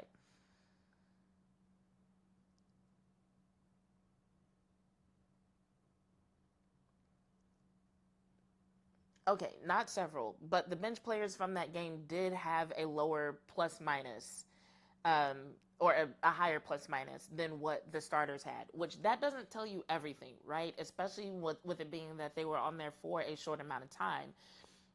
However, I think what it does point to is the fact that maybe they should have been given more than 8 minutes, more than 9 minutes, especially when you have people like, for example, Alana Smith, and she comes to mind specifically because she is one of the least conditioned people on the team right now, more than likely. And that's not an indictment on her. That has more to do with the fact that she got injured in the preseason, so she was already practicing less throughout the season because she's dealt with she had the nasal fracture where she was wearing the mask. She's also had a leg injury. She had a concussion for a little while. She re-injured her face. And each time those things happened, her activity during practice was scaled back, right? So she's already not practicing as much as other people on the team. She was also not getting as many minutes because of those injuries. Hold on. I am struggling tonight, y'all. But she also wasn't getting as many minutes because of those injuries. And so anybody will tell you whenever your activity is lowered that much, it's going to affect your conditioning, right? But then you just throw her out there like, yeah, play 25 plus minutes, play 30 plus minutes. Um, and so she struggled a little bit more than I think a lot of people would have expected from her coming back, you know? As a matter of fact, I think I heard somebody say something like, she should have the freshest legs out of everybody. And I'm like, no, that's not exactly how that works. It's like players do have to work up to that level of conditioning. And I guess at the end of the day, you might not have many options besides just throwing her into the fire, especially with it being that she's supposed to be one of the World Cup players as well. But I think the people who are asking about fatigue aren't just like, Coach, you're dumb for not recognizing fatigue. They're like, hey, what you want your starters to do, they're not doing. So what's the adjustment? What's the plan for when that happens? And we just didn't get a good answer for that on the court during the game or after it in the press conference. I'm going to check the chat again, then we'll get back to the presser. And I was talking about Nafisa Collier being a free agent. She is not coming to Dallas. Taiwan says, Paige and Angel aren't even in the same class remotely. What are y'all talking about? I'm gonna have to read through this a little bit more. We're gonna go back to the press conference. Paige had a great first quarter. She did. Mm-hmm. But, how do you feel like teams have been able to kind of slow her down in some of these games after the All-Star break? Well, one thing, I mean, they topside her, don't let her catch it, right? And they trap her. But, you know, we got her on some overplays backdoor. I thought she was really, really good. But again, the game on a day away, we rested her the last minute and a half and the beginning of the second quarter, right? And we did the same in the second half. Because of Washington and today and then our game coming up. Yours. You guys have lost 4 of the last 5. What's the biggest common thread among those 4 losses that you guys really need to work on and fix? Common thread? Yeah. I don't think there's a common thread. I think if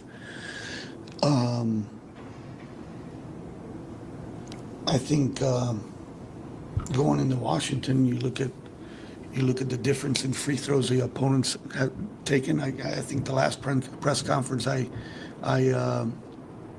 at home against Connecticut, that's what I talked about. The common thread is we're fouling too much. That's number one.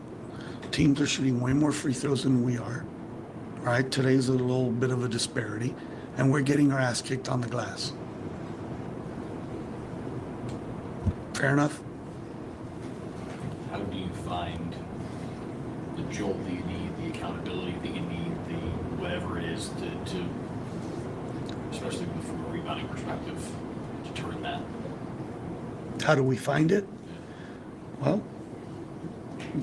you guys can ask that question to the players as well.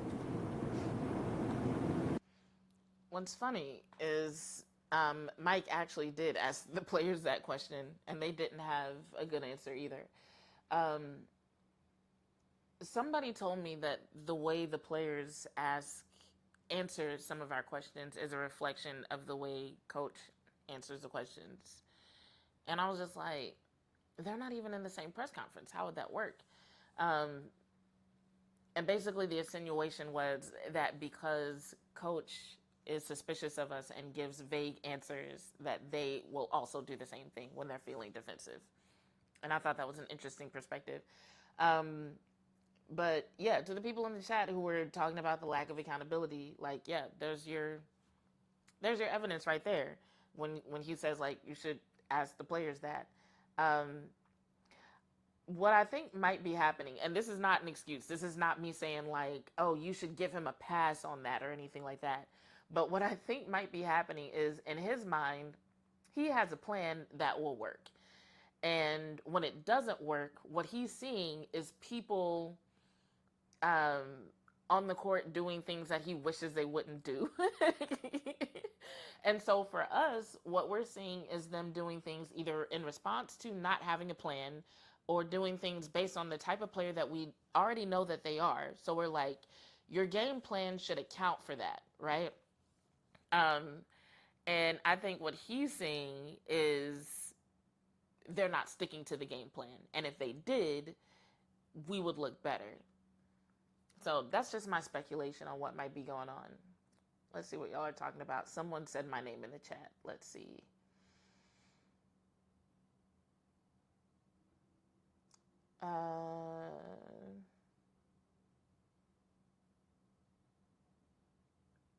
JCG says, can you ban Crash Out Willie? He's disrupting the chat. What did he do? Why are you in here talking about Caitlin Clark?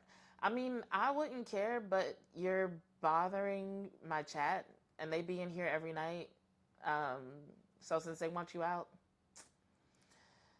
I'm trying to see if there's a way to, like, only suspend you for a month or something. But yeah, I'm gonna just ban you. Bye, Crash Out Willie. And so your comments are also gone, but I really don't care because we're not talking about Caitlin Clark today.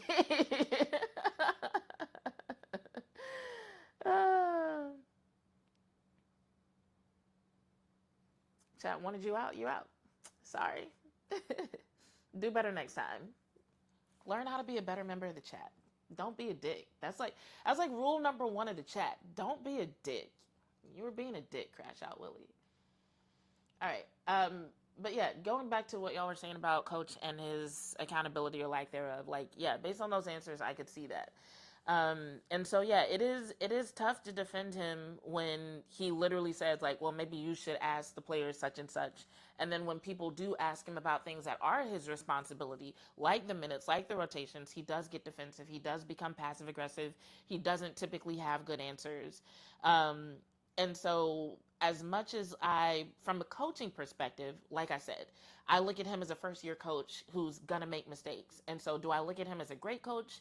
Like, he's good, and he's good enough to become a scout for USA Basketball. Like, clearly there are professionals who acknowledge his expertise in certain areas, right? I don't think we should say that he's like a bad coach. Like, I've seen people kind of talk about him like he's garbage or something. I don't think he's garbage. I think he's a good coach. But I also expected him to make mistakes in the W. So, like, I think there's a part of me that kind of wants to take that leniency in terms of results and carry it over into the press conferences. But, like, it's not the same situation, and so the same leniency doesn't apply. It's like, yes, you can make mistakes as a first-year coach, and you can also go into the press conferences and have a prepared answer for how you want to explain what happened to the fans who are very invested in this team. But when you don't do that at all, and you, like, don't answer the questions that directly address your role, and you say that we should ask players about certain things when you're involved in the decision, and we just talk to the players anyway, right? Then yeah, when people want to say that you lack accountability, don't take accountability, they're justified. And so I'll put his response to that in the same category as I put his response to me. Like, if he has a problem with people saying he doesn't take accountability, well, he's got to start taking accountability. But if he doesn't want to do that, then he needs to deal with the fact that people are going to say he doesn't take accountability. And it's like, look, if that's how he wants to approach the question, stand on that shit. Because he might even be like, well, you know what? I don't feel like I owe fans an answer. I don't feel like I owe media an answer. Like, anything that needs to be discussed in terms of me taking accountability, I'm going to keep that in the locker room. Okay, that's what's up. But then when the fans say you don't take accountability, you can't get mad because you just said that you are not going to hold yourself accountable to them. You're not going to answer the questions that they have. So it is what it is. JCG says, after a loss, even more so, we expect clear answers from him, but he always evading the questions. Yeah, that's fair. C. Pullen says, it's going to take time to adjust from college to the pros. Just like the men's game, you don't see a lot of good college coaches be good in the pros. Different game. On the women's side, a lot of the best coaches ain't even come into the WNBA. Because, like, if you were literally one of the best coaches in college, going to the WNBA would be a pay cut. Like if you are a solid Division I women's coach, going to the WNBA would be a pay cut. So you're not going to get the best college coaches. You're going to get good ones. You're going to get assistance from winning programs. You're going to get assistance from winning college programs, from winning NBA programs. But pretty much any basketball coach who's a head coach of a Division I men's or women's program or an NBA team, they're not coming to the WNBA. They're not there yet.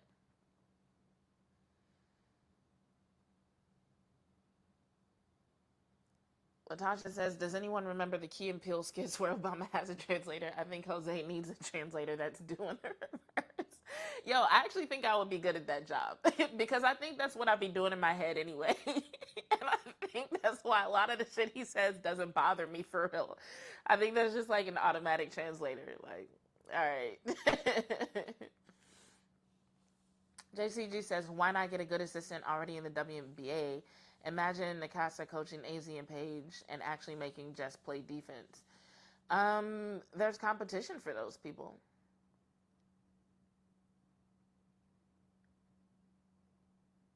Like the ones who do want to become a head coach, like there's competition for those people. I think there's not enough of them ready to become a head coach in the WNBA ecosystem to where you can just like take your pick, you know?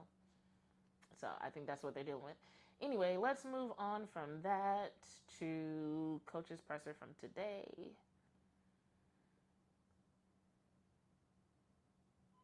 You doing? I wanted to ask a quick offensive question. It felt like since the All-Star break, some of the empty side actions in particular have been a little gummed up from defenses. Just from your point of view, and I think the Lynx were able to stymie some of those today as well. Just from your view, why do you feel like those actions haven't been, or that spacing setup hasn't been as successful? Yeah, well, tonight was really tough on that, on that side action with the empty side, because we usually run that with Shep, right? And she facilitates and sets the flat on-ball screens, and it's the reads off those get actions, and tonight was a little different. But I think the Lynx do a really good job loading up, right, in open stance and really taking that nail area away. And that length. The length coverage there on dribble penetration, that affects it. But good question. Go to Sophie. Sophie, go ahead. Okay, so what y'all just heard him say, where he was like, the Lynx are really good at ... That's the closest y'all are going to hear to him saying he's been out-coached. So that's where that translator comes in. Because when he says, like, another team is, like, really good at something, that's him acknowledging that that thing got the best of him and that they didn't really have a good counter for that. So that's what I was talking about earlier. Hi, Coach Sophie Dumont with the Ballers Magazine. Wanted to ask you about the lineup that you had with Lan, Paige, Odyssey, Arike, and Awak. I believe in the first half that allowed you guys to go on that run and get back in the game. Just what did you like about that group and the way they were performing both offensively and defensively? Sophie, I was very, very proud of our group in regards to their energy and their effort and their enthusiasm, coming off of how we played against Golden State, right? And playing without AZ and playing without Shepard to come in here and against a very good basketball team. And I thought we gave us an opportunity, that big three at the end of the half, and then that third quarter.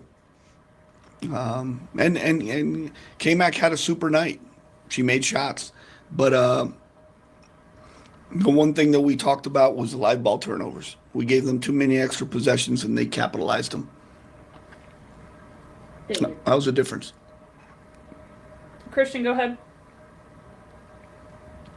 Hey, Coach. Through the first two games against the Lynx, Caitlin K-Mac had 27 points, and of course today she breaks the NBA record for threes and it has a career high. I mean, not taking anything away from her performance, but it's pretty clear that she doesn't have that kind of game if AC Flood is here. It felt like through the third quarter, maybe throughout the rest of the game, they were kind of hunting the mismatch. I'm just wondering if that's something that you saw. It just her importance overall defensively. Yeah, a little bit of both, Christian. I thought, some of the threes were totally uncontested, and she's too good, right? And a couple of them on ghost, we don't switch. We go under on two flares. And someone like her, who doesn't need a lot of time, and she knocks them down, Rob, go ahead. And so, see, that was another. My mic is doing weird things tonight, y'all. But no, that was another one where it's like when I heard him say like, yeah, some of the shots were uncontested, and we went under from flares. To me, those are coaching issues. So I think that's another thing that I interpret as him saying like, yeah, I need to change how I coach that. Um, so yeah, I think I might think more about how I ask certain questions based on what I'm hearing and how I'm seeing like some of y'all interpret his answers. Um, but yeah, like I think that's the closest you'll get to hearing anything like close to any sort of like accountability. But I do also understand why y'all don't see that as taking accountability as all, because he never said I. He never said, you know, the plan I came because of the plan I came up with, a lot of those shots were uncontested. You know, he never said, hey, you know, I've been coaching the defense this way, and therefore we're going under on a lot of those flares, right? He's just acknowledging that it's happening, but he never like outright said that like, oh, this is my fault. But I'm listening to this like, well, who else's fault would it be? like like if that's happening, you didn't prepare them for that situation. Like to me, I'm like, that's obviously a coaching issue. If you say it out loud, you admit you fucked up. So yeah, but no, I see where y'all are coming from though. I'm seeing where y'all are coming from, and I'm seeing where the disconnect is. Thank you, Rob Tanstrom from the Podium Finish. Coach, from a culture and character standpoint, when you saw the team fight back with a 15-2 run in the third quarter to tie it up, what did that tell you about your team's heart? How do you leverage that resiliency to keep morale high moving into the next games? Yeah, Rob, you know, like I told our team, you know, Golden State and at Atlanta, that was the only two times all year I've really questioned our team's effort and our energy level. And I thought today, you know, there were times where the ball didn't go in the basket and we defended, right? So, Rob, I told this group, you know, we're in a tough stretch with the type of schedule that we're playing, right? Shouldn't deter the fact that that this group's won 19 games. They won 10 the year before, 9 the year before that. So, with the change in our roster and free agency and the draft pick and who we have, you know, every team goes through adversity. It's how you respond, how you continue to come in and work and prepare and watch film and execute. So, this group's going to keep battling. They're going to keep fighting. You know, we got a lot of basketball to play for, and we got a lot to play for. Coach, thank you. And see what he just mentioned there, I think that's something that he wants more acknowledgement of. I think he wants to be. Now I'm saying I think this isn't something I've talked to him about, but I think he does want to be given a little bit more grace, or at least have people demonstrate that they understand how big of an undertaking it is to take a team that only won 9 or 10 games in the 2 seasons before, and then try to make them a playoff contender. Like you're practically working with like raw materials, and you're still trying to refine it. Like to expect a championship team that first year after a 10-win season, that's fucking bananas. That's crazy. It's crazy to expect that. But I think what people are seeing is they're seeing the good, and it's like they want more of that. Like based on the good that we've seen from this team, I think people are seeing the potential for like a championship team. And they're like, if the Wings could figure this out, if the Wings could just do this better, and everybody's like imagining like these 1 or 2 tweaks would make the difference between the Wings being 8th in the league where they are right now and number 1. But it's like, one, we're just imagining those things. We don't actually know how other teams would adjust to those things. And two, it would actually like the way people imagine those tweaks happening, I think it's actually more complicated to actually install what's necessary for those tweaks to happen. And I mean, we can say that just based on how people talk about Arike. Like, like the fact, like I told y'all earlier, that pretty much everybody in the media that I've talked to is acknowledging what Arike has done to change her game this season and how it's showing up and how difficult that is. But the fact that fans don't see it, one lets me know that there's a communication issue between the media and the fans. I don't know if y'all don't read the shit that we write, or if y'all just read it, y'all like, we don't give a fuck, we don't believe you. But like, yeah, there's definitely a difference of perspective there, you know. But, and I'm not saying that this is all fans. I'm just, you know, I'm talking specifically about like the fans who are like constantly outraged. Because like, I think it makes sense to be upset about some of the things that we've seen, but like there are some people who are constantly outraged about something. And I don't mean just like disappointed. I mean just like mad. Like they want people traded, they want people fired. And I'm just like, whoa, whoa, whoa, whoa, whoa. Like, this is the first year with this roster. This is the first year with this coach. Like, okay, we can be disappointed. We can acknowledge the room to do better in certain areas, but we don't need to be constantly outraged, just like constantly pissed, tearing people down. Like, Jose Fernandez is he's not a shitty coach. He's not garbage. He's not like, I don't even think he's the worst coach in the W.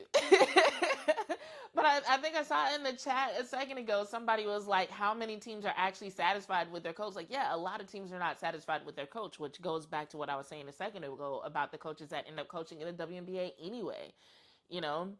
But I think he's a good coach. I think he's a solid coach. I think he's a good scout. But also, I don't remember anybody ever saying that he was the perfect coach. You know, they like when it was announced that he was going to be the coach of the Dallas Wings, people talked about how it could be good because of his potential compatibility with AZ and Paige. And it's like, all right, let's see what he can do with that. I didn't expect him to be a perfect coach. I'm just like, all right, we're going in the right direction. And will he keep making progress from here? Like, to me, that's the measure. Like, is he going to be doing all this same bullshit next year? Or is he going to take some time between like the rest of the season, postseason, off season, to actually work on some of the things that he'll need to develop in order to actually become a good WNBA coach, right? Some of these things are just going to take time.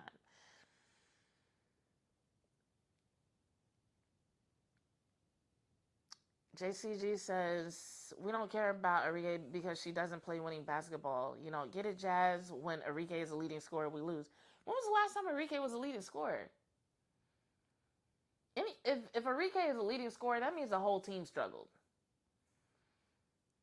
But what I'm saying is that Arike's role is more than just being a scorer. Like, if you're expecting Arike to be the leading scorer and to win the game for the team, then yeah, you are going to be constantly disappointed because the offense ain't even set up like that right now. That's not her role. It's not going to be her role. So if that's what it's going to take for you to like Arike Ogunbowale is for her to be the leading scorer and the team wins, then no, you ain't never going to like her because it's just not set up that way. Coach doesn't want that to be her role. When she has a good game, that's not her role. But Arike's best games as of late have been the games where she is driving to the basket, taking high percentage shots, and sharing the ball and helping facilitate the offense. Not her being the leading scorer. I don't expect her to be the leading scorer. I expect her to do what she's done during the games. I don't even expect her to be a high volume shooter. I don't want that from her anymore. JCG says, what else does Arike does good besides scoring? Because she's not a good facilitator or defender. False. JCG, I love you to death, but you say shit like that, I really can't take your takes on Arike seriously. If you're like, what does she do good besides scoring? That's not even what she's best at right now. Not with the way this offense is constructed. When this offense has looked the best when she is sharing the ball, when she is helping with ball movement. Hell, like there have even been times where I've seen her like shouting orders at other people, helping the offense get organized. Like scoring is not her superpower. Not for this offense. Not for this offense, no. So like, yeah, if that's your perspective on Arike, everything you've been saying about her makes sense. Because like you seem to be expecting things that this offense isn't even designed for her to do.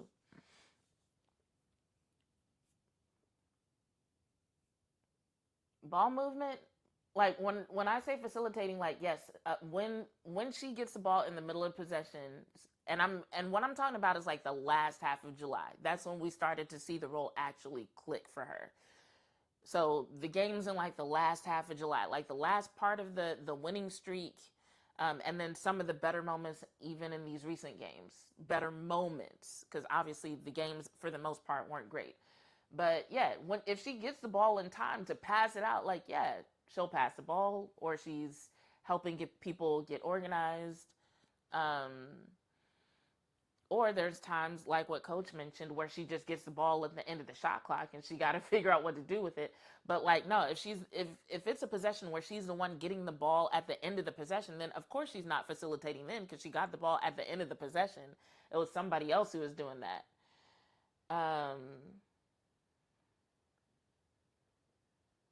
JCG says this offense is not good. That's the point. Where did it go? The 3-guard lineup won't work. Something's got to change. Shooty got to take off the court. Paige, Azzi, Arike. I agree that the offense isn't. I'll say the offense isn't great. I can't look at a team that's still in the top 8 and say that they're not at least good. But I will acknowledge that the offense needs to be better to have any real expectations of them, doing a lot in the playoffs. Like I said earlier, if the only time your offense is good is when you're in transition, then you don't actually have a good offense. They need a plan for half court that they do not have. They pull it off sometimes, right? And sometimes I even think it might just be the element of surprise. The teams that you can tell have done their film study are the ones that the Wings seem to have the biggest problem with. So JC just says, do you acknowledge they got to move on from Arike or not? I already told you, I don't see that as the answer. No, that's not the answer. I do think there need to be some decisions made about roster construction. And if that ends up involving moving on from Arike, okay. But do I think moving Arike alone is going to solve the problems? No. I don't think Arike by herself is the problem. No, you are not going to get me to say that. She is not the sole problem. Moving her will not solve all the problems. No.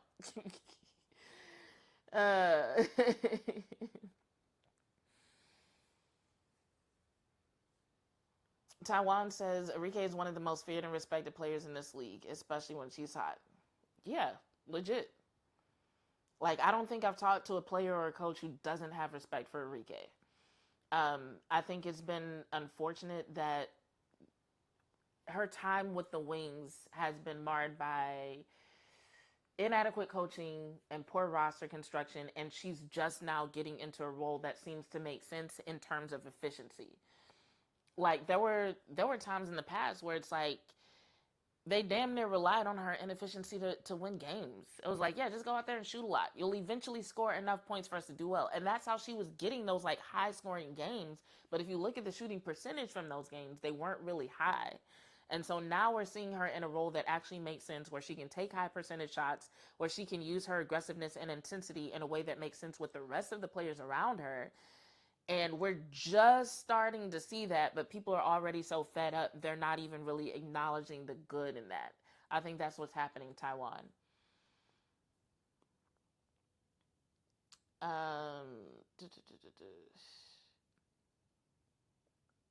And as for the 3-guard lineup, I'm going to be honest, I'm still trying to understand what that's supposed to be. So no, I don't personally like it. But the thing is, it's like we've seen it do well and we've seen it do poorly, right? And so I think that's what we have to look at. We have to look at the results as a whole. It's very easy when the team is on a 2-game losing streak, when they've lost 4 of for their last 5, to be like, this plan sucks. I think the same way that the team gets emotional, a lot of times fans get emotional too. But it's like, we've seen the team do well. So it's like, is it that the 3-guard lineup really won't work, or does it need some tweaking? Does the team need an opportunity to figure out how to better react in certain situations? Because that's what I would say. I'm not necessarily seeing that it can't work.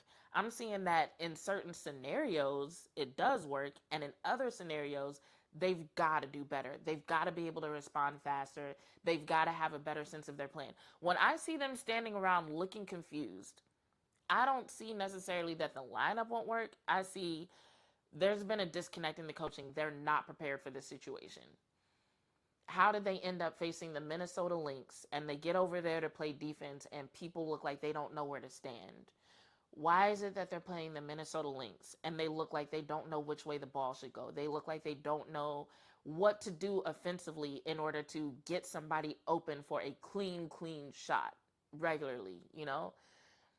And so I seem like from what I'm seeing, it's like it wouldn't matter if it was 2 guards, 1 guard, 3 guards. They look confused. They look like they don't have a plan, right?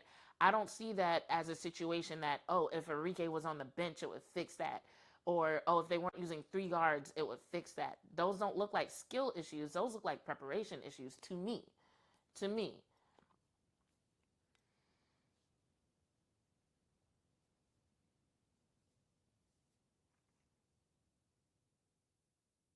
The pink, what is that? The pink dino smiles. I don't know what that is, but welcome to the chat. Says, is there enough plays being drawn up? That's a good question. And actually, Coach Jose mentioned a couple of weeks ago that he doesn't always call plays as the team is going down the court. So I think the better question wouldn't be, are there enough plays drawn up, but do they have enough plays prepared? And then here's the thing about preparing for a game. It's not enough to just know a play, right? In order to properly execute when you're in the middle of a game, you have to know things so well that they become second nature. Because we're talking about fast-paced games, and anytime you're playing sports, your amygdala kicks in. What does your amygdala control? Amygdala controls fight or flight, which means in the heat of the moment, you're going to resort to your habits. Whatever feels like the norm to you, whatever feels normal, whatever feels like the quote unquote right thing to do, that's going to be the first thing that you resort to. So that's why, kind of going to another sport, right? If you watch football, if you like the Cowboys, you've probably heard some interviews with Christian Parker. Christian Parker has been talking about how when he trains his players, he has different learning tools because different players learn things certain ways. And so they might have like a written quiz, they might have like a verbal quiz, they might be quizzed via their walkthrough about what they do in certain situations. But the whole goal is to make sure that there's no question about what's supposed to happen and when. Is to make sure that no matter what scenario is thrown out, they understand the basic set of principles that guides how they're supposed to respond as a defense. Taking that same concept and applying it to the Dallas Wings, I don't think they have that. I don't think they're getting to the point where no matter what the situation is, they're all on the same page about what's supposed to happen next. And they're all on the same page to the point where they can do it quickly, to where they're all reacting with the same speed and with the same understanding. That's what I don't see. And that's why I don't see getting rid of a certain player as an issue. Offensively. Now, defensively, that's a different conversation.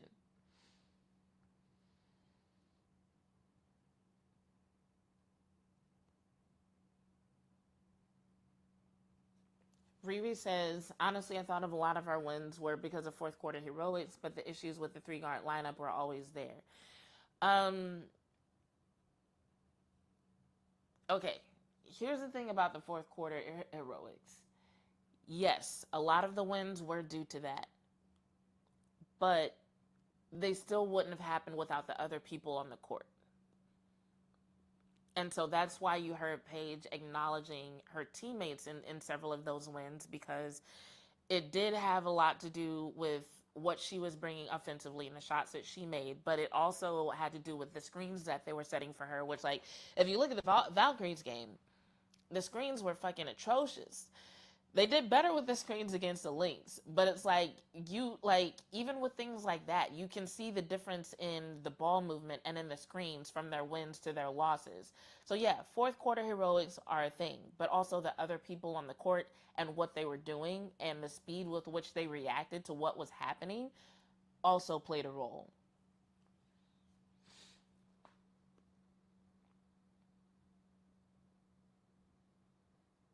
Latasha says, is Maddie literally gone? If not, what team do you think she's going to?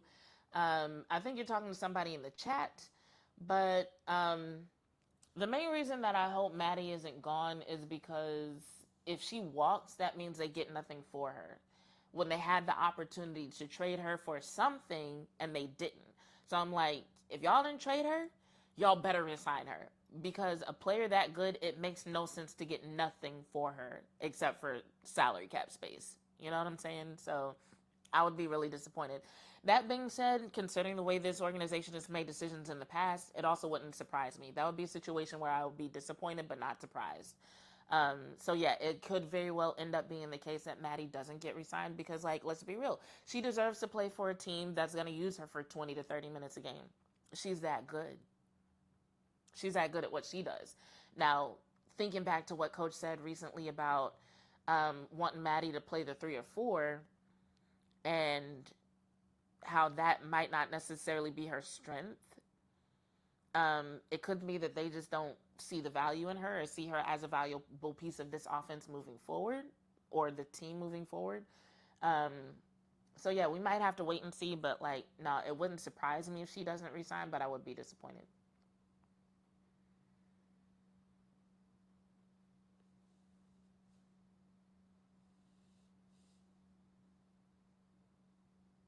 Roxy, is Arike the only person who has a negative plus minus for the season?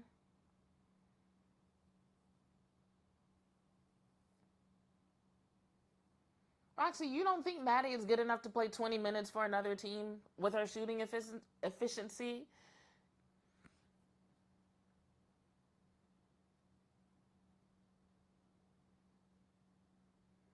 C. Pullen says, Maddie is a tweener, not athletic enough for the 3, not big enough for the 4. I agree. That's why when the comment was made about trying to make her play the 3 or 4, I was like, okay, well, if that's what you're expecting, is for her to be solid in that particular role, then no. But yeah, no, I think they could have traded her for something. Now, I don't know what they tried to trade her for and how those conversations went, but I don't think she's so bad that, like, she's just not tradable at all. Like, she brings some strengths to the table. She's a good shooter. She's a good communicator. She's proven the ability to rebound as of late. She's getting better on defense. That has taken some work. I've seen flashes from her on defense as of late. But she does have some things to work on from that regard. But I would say what I've seen from her in terms of speed, in terms of efficiency in shooting, and in terms of her ability to blend in with what an offense needs from her, yeah, they should have been able to trade her for something. And she could be on another team getting more minutes. I'm not saying that she should be like a starter for any team in the league, like, but I do think there are teams that would use her more than what the Wings are using her. And if that's the case, then they should have been able to trade her for something.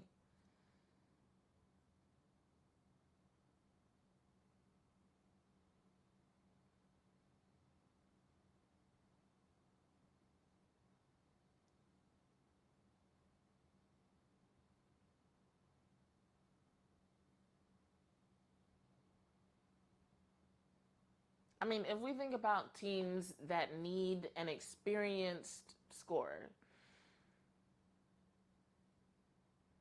actually, this is why I don't play the GM game, because then I got to start looking up rosters. Roxy says Maddie is never going to be able to guard anyone. I don't know if I would say never, but I don't think that means she can't be traded for someone.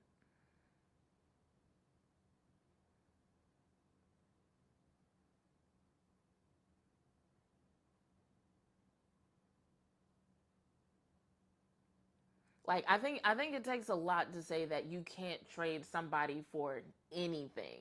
Like, anything.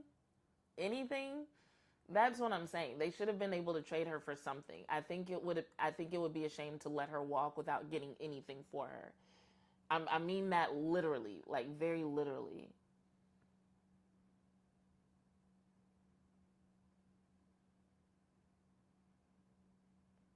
And JCG trying to send Arike and Maddie to Connecticut, which they will be in Houston next year, but that's hilarious.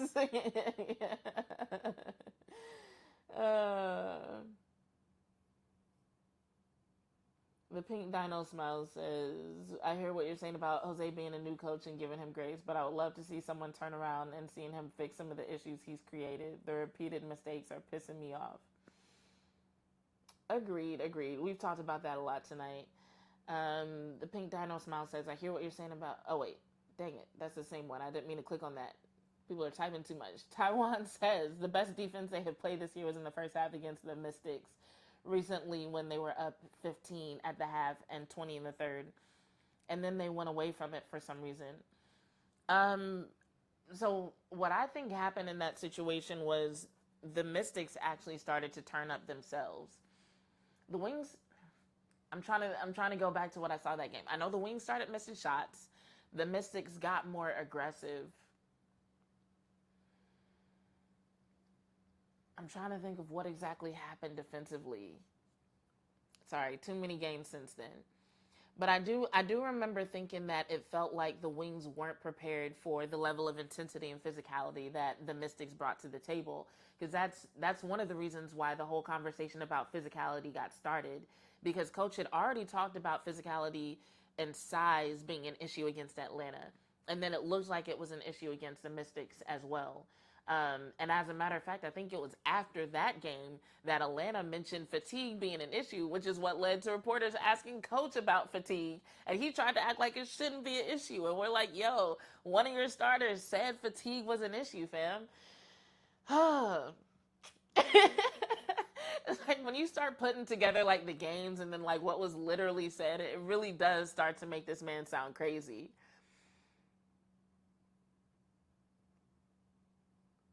All right, anyway, before we get out of here, I do want to listen to what Paige said after today's game. So let me go over to this tab. This is the longest stream. Y'all be having me up all night. This is a mess. Anyway, let's take a listen. Hi, ladies. Sophie Dumont with the Ballers Magazine. I have a question for each one of you, if that's okay. I'll start with you, Odyssey. Just as a vet on this team, what's your message, to the squad navigating this stretch of games? We just got to figure it out. It's a long season. We have highs and lows. We just got to figure it out. We got to find a way. And then for you, Paige, in the broadcast they mentioned that you visited the park where you grew up playing back in Minnesota. Just wanted to get your thoughts on how special it is for you to be back in your hometown, have those moments to see, where you grew up playing and just be surrounded by the people that you grew up with as well. Yeah, I mean, that's where I've always went when life was lifing. And so, I mean, this stretch has been tough. Losing is tough. People got stuff going on in their personal lives. At the end of the day, like, life is bigger than basketball. So to go kind of heal my inner child, go back home to where I fell in love with the game, go visit that park, walk the same walks that I walked as a kid. And I don't really talk about myself often, but just to kind of reflect on the journey that it's been to get here. It was really refreshing just to be able to settle and be balanced in life with all the exterior pressures and all the things that life can throw at you. So very grateful to be back home and to get that experience. And I was happy to do that. Rob? Okay, so I'm going to pause there and just say, like, as I was listening to that, like, it did make me really sad for Paige. And I'll respect the fact that she said that there's stuff going on outside of basketball and life is lifing. But the only thing she was actually specific about was the team losing. So I don't know what else is going on. And I hope she gets through it. And I don't even want to speculate, But when it comes to the pressure and what she's dealing with and the losing, like, it does sound tough. And it made me wonder, like, what exactly is the culture of the team and of the locker room right now, because we can kind of tell that their attitudes change when they're losing. And there's even suggestions that the way they talk to each other and interact with each other might change. And I only say that because of just some of the things that Coach has kind of subtly complained about. Some of the things that, like, he doesn't get specific, but some of the things he said kind of suggests that them losing leads to interpersonal issues. And it's like, there are other teams who have dealt with a lot of losses that when we interview them, they're still, like, kind of upbeat, kind of hopeful, kind of like looking at the bright side.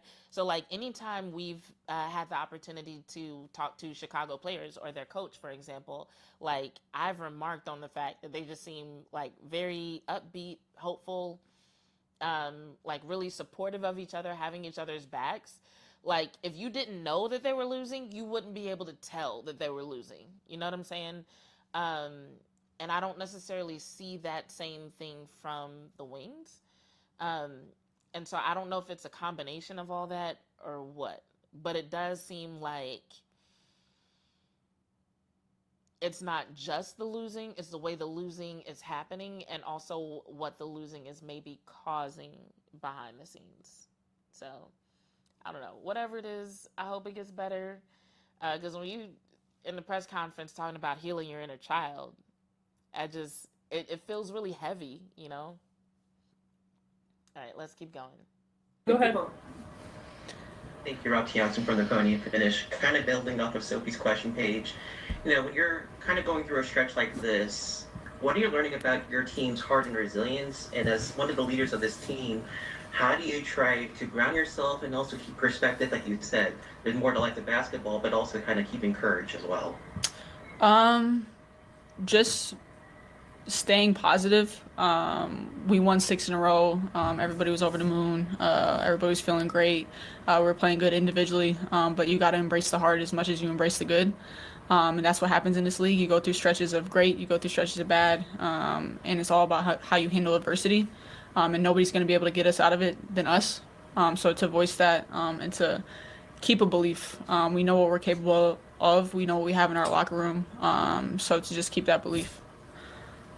Christian, go ahead. My question is for Paige. I'm just kind of wondering, could you speak to the importance of having AZ out there? You know, when she came into the league, everyone was saying it's a 3-point shot, but the spacing that she gives you guys on the floor to create shots, whether she's on the ball or off of it, and then Jess leaving early with the ankle issue. Yeah, I mean, like you talked about, she just provides spacing. She's a threat on anywhere offensively on the floor, so teams really guard her, really try to prohibit her catches. And she can also create off the dribble and create her own shot, so it's just another weapon to have on offense. And then Jess is just our Swiss Army knife, so having her out, we're missing a lot, but we have a deep team, and I believe in everybody that comes off the bench, so everybody just got to step up and not replace those guys, but just do a little bit more to make up for that. Thank you, guys.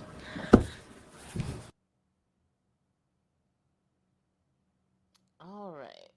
Let me go back. It's a 3-point shot, but the space. Just so we have a picture on the screen. All right. So I think I'm going to try to wrap this up in like 13 minutes or so. I just want to see what y'all are saying in the chat. Shonda Vance, good to see you in the chat. Thanks for joining us. Says, I think Paige always tries to be positive. Yeah, or at least not lean too far into the negative, you know. To me, she comes off as someone who tries to maintain a balanced perspective, a realistic perspective. And so she'll acknowledge when things aren't good, but she doesn't go into... I would say I've never seen her have a defeatist attitude. You know, I don't think I've ever seen her suggest that she's like giving up on her teammates or anything.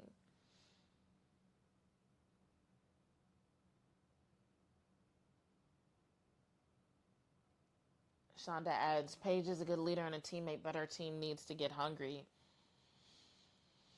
Yeah, and that's the thing that is hard to gauge, I guess, from my role, because it's like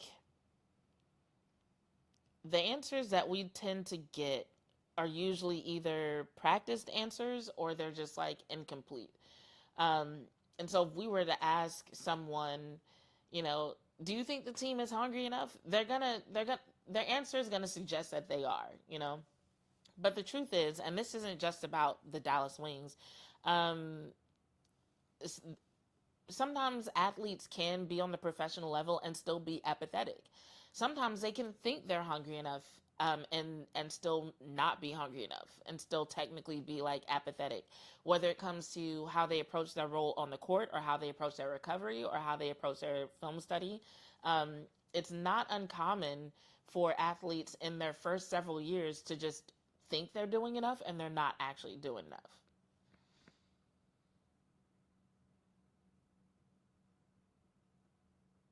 Latasha says, "Oh, did y'all see how the young hoes, that's what the Mystics call themselves, said about the Wings leaving their player scouting reports on the wall?" I saw that one of them posted the picture of it. I meant to ask about that actually, because I just wanted to be like, whose job was it to take that down and they left that up? Because that shit was embarrassing. But I did see they posted a picture of it. I didn't see what they actually said about it. JCG, I love you to death, okay? I want you to know this. Like, you always give me compliments. You're very kind to me, and you are active in the chat, and I love it. That does so much for me and my mood and my heart. But when it comes to this team, the Dallas Wings, you gotta be one of the most negative fans I interact with. JCG thinks Jose done lost the whole locker room. Y'all comment in the chat if you agree with him. I disagree. I disagree. But at least you make me laugh. At least you, no matter how much we disagree, you do not shy away from sharing your opinion, and I respect the hell out of that.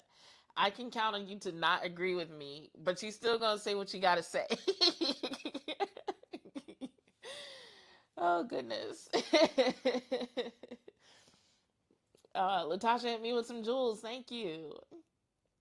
Let me know if I need to be doing something with these jewels besides just saying thanks to you guys. Because, like, back when I started YouTube, back in my day, back when I started YouTube, it's like people just gave you super chats or nothing. But now I'm getting, like, gifts and jewels and shit, and I'm just like, I don't actually understand what any of this is.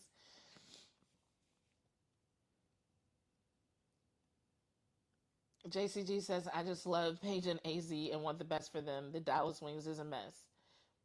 I mean, we can agree on that. The Dallas Wings are a bit of a mess, but for a lot of reasons.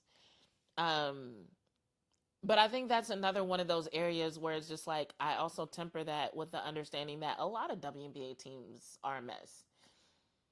Like, WNBA teams that actually have their shit together are relatively few.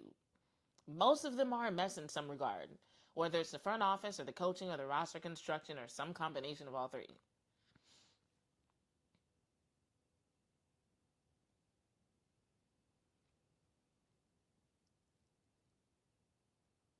Roxy says the Wings just need to be healthy when the playoff starts. So, okay. During training camp, Kurt did say something to us, like, he was like, it's not about which team is the best going into the playoffs. It's about the team that's healthy and gets hot at the right time. And I think his assessment on that was correct. What I would ask right now is, like, what does it look like to be hot in the NBA right now, or in the WNBA right now? Because, let's see, let me go to the standings. So, like I said, the Wings are 8th. It's the top 8 that go to the playoffs. So, right now they do qualify for the playoffs. The problem is that the way they're trending, that could change. Now, the good news is they are 7.5 games behind the team that's number 1, which is the Minnesota Lynx. And we would love to see them get 4 or up. So that means that they'll be playing the playoffs at home, right? And so right now in 4th place, you've got the Indiana Fever, who are 6 games behind the Minnesota Lynx, which means the Dallas Wings are only 1.5 games behind the 4th ranked team, which means if they turn around, this could turn around. Like, they're not doomed. You know, it's not like, oh damn, you know, they won't get home court. Like, nothing is set in stone right now. They have, let's see, they're 19 and 14, so we've got 11 games left. Based on how the standings are sitting right now, that's plenty of time to get back in the top 4, right? So I think that's another reason why it's like, I'm disappointed, but I'm not tripping, because I'm just like, I've, like, mentally and emotionally, I've already accounted for the fact that they're going to be growing pains because of the roster and because of the coach. I've already accounted for the fact that they're doing way better than they did last year. So yay, they might actually qualify for the playoffs, which would be dope. So if they also get home court advantage in the playoffs, sweet. That's like a bonus win. And so I'm just like, yeah, these last few games have sucked. But it's like they still have time to turn it around, get home court advantage in the playoffs, and which could lead to a good run in the playoffs, and it could end as a good season, right? Will they win? Right now, it looks like in order for them to win the playoffs, they would have to, at some point, go through one of these teams that's been giving them a lot of trouble. So while it feels good to be optimistic and imagine them winning, like, truth be told, we haven't seen them do enough to do what they would need to do in order to beat the Aces or the Valkyries or the Lynx in the playoffs, right? So just from a realistic standpoint, you want to temper your expectations there. But could the season end on a high note? If the season ended today, the season would be ending on a high note compared to what last season was for the Wings. Like, even as much as people complain about the offense, right? I mean, you have a team that's capable of making fourth quarter comebacks. You have a team that's showing promise on the defensive end if a few other people could step their game up in ways that certain players have, right? So it's like, is it what people want? No. But is it progress in the right direction? Overall, yeah. So that's why I say, like, they're good. But if you want to say they're not great, no. Like, you're justified in saying they're not great. You're justified in saying Jose Fernandez is not a great coach. And for the people who do say he is great, it depends on what you're looking at. Like I said, there's a reason why he was selected as one of the scouts for USA Basketball. He's respected by enough people and by the right people to where he earned that role. He's been involved in USA Basketball for a while, right? So he must be good at something. Has he handled this team, right? Not talking about USA Basketball. Has he handled his role with the Wings the right way? No, he's made a lot of mistakes. And how you weight those mistakes is basically what's going to determine whether you look at Jose Fernandez as a good coach or a great coach. He's definitely not one of the best right now. But is he going in the right direction? If you look at the last few games, no. But if you look at the season overall, like, if we think about the games that we saw in the regular season in May and some of the issues that they had, right? Have they improved overall in things like setting screens? Yes. The Valkyries game was terrible. And even he said himself that that was one of the games where he questioned the effort from his team, right? So I think everybody is on the same page that there are certain games where they've looked worse than others. But, you know, people were questioning whether or not they would ever be able to set proper screens. And we've at least seen them do it sometimes. I'm trying to think of some other areas that they've, like, visibly improved. Some of it's hard to tell just because it's like you've got the lineup changes and where things happen there, where it's like you've got Alana in the lineup, whereas like earlier in the season, her injuries were affecting her. I don't know. Let me see what y'all are saying in the chat.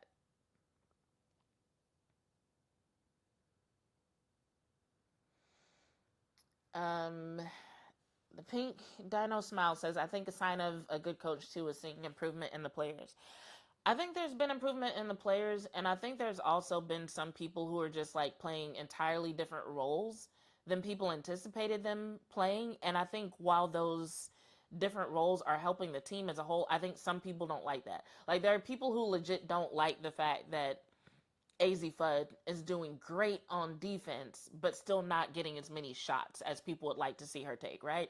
So that's another situation where it's like, depending on how you look at that, that's going to determine how you look at Jose Fernandez. The people who are like, all right, it is what it is for this year. Let's work on that during the off season, and hopefully next season we have a better plan for AZ Fudd. Those people are going to have a better outlook on Jose Fernandez than the people who are like, nah, this should never be the case for AZ. She needs to be taking X amount of shots, yada, yada, yada. Those people are going to hate Jose, right? So some of it is perspective and how much you value certain things. Oh, I should have went to your follow-up question, which I'm not sure Jose is doing. Is he bringing the best out of our players? Yeah, exactly. That's a good question. So it's like, is using AZ on the way he's using her on defense just because she can do it, is that bringing the best out of her? No. That's a usage for her, but it's not bringing the best out of her. No. Now, the other question that some people might ask, and I think people have asked in a roundabout way, but the question that some people might ask is like, okay, is that because he literally doesn't have the ability to do so? Or is it because of like roster construction or injuries that they've dealt with? He hasn't done it yet. Is it something that they can expect to see improve next season? Like, does he have what it takes to adjust this in the right way to where it's at least not something that's spilling over into next season? Because as much as, there are people who want to see a switch again, the Wings are not getting rid of Jose Fernandez. He will be the Wings head coach next season. Okay. Unless something crazy happens, right? Unless there's like some like practically already Hall of Fame coach who becomes available and they just have to coach the Wings. But like as it stands right now, he's going to be the coach next season,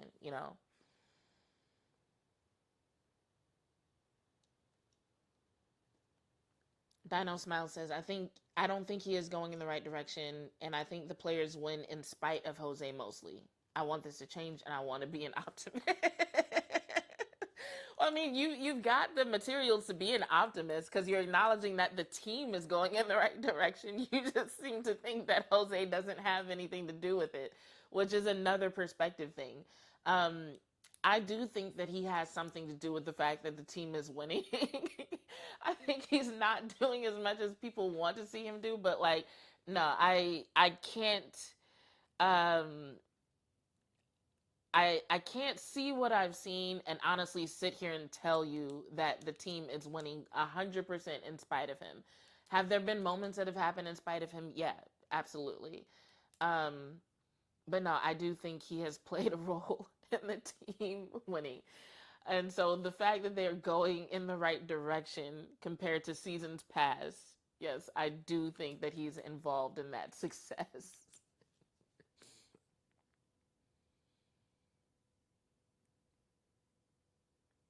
JCG says we're barely making the playoffs. Jesus Christ. They were just in the top 4 like last week, fam.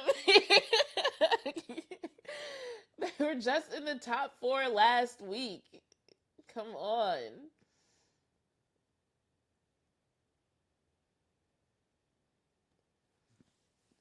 Kaylin says, Gino used to get upset if AZ didn't take at minimum 7 threes a game. We need to prioritize getting her consistent licks from 3.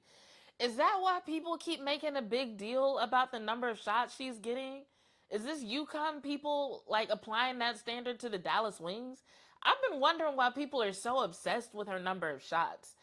But if these are UConn fans who think they gotta apply the same standard from UConn to the Dallas Wings, that would make so much sense. Like if these are people who are just like, yeah, we've seen her win this way, so you gotta do this to win. But this is a whole different team in a whole different league. Yeah, that would make so much more sense.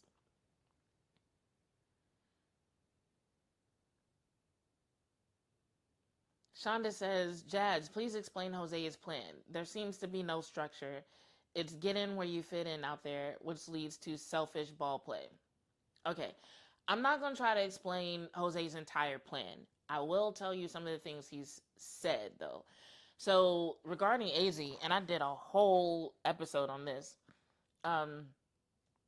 he has talked about the fact that he wants her to put the ball on the deck more, and that I can't remember his exact quote, but he was talking about the fact that when things break down, sometimes players have to choose to either create for themselves or create for other people. Now, the conversation that he had surrounding that, although he didn't come out and say it, it was kind of pointing to the idea that because he doesn't call every play as they're going down the floor, when things break down, it's kind of up to the players who are on the court to make a decision about what's supposed to happen next. And so some of the times where she was passing up shots, that was because it was either her decision or it's a collective decision of the players on the court, right?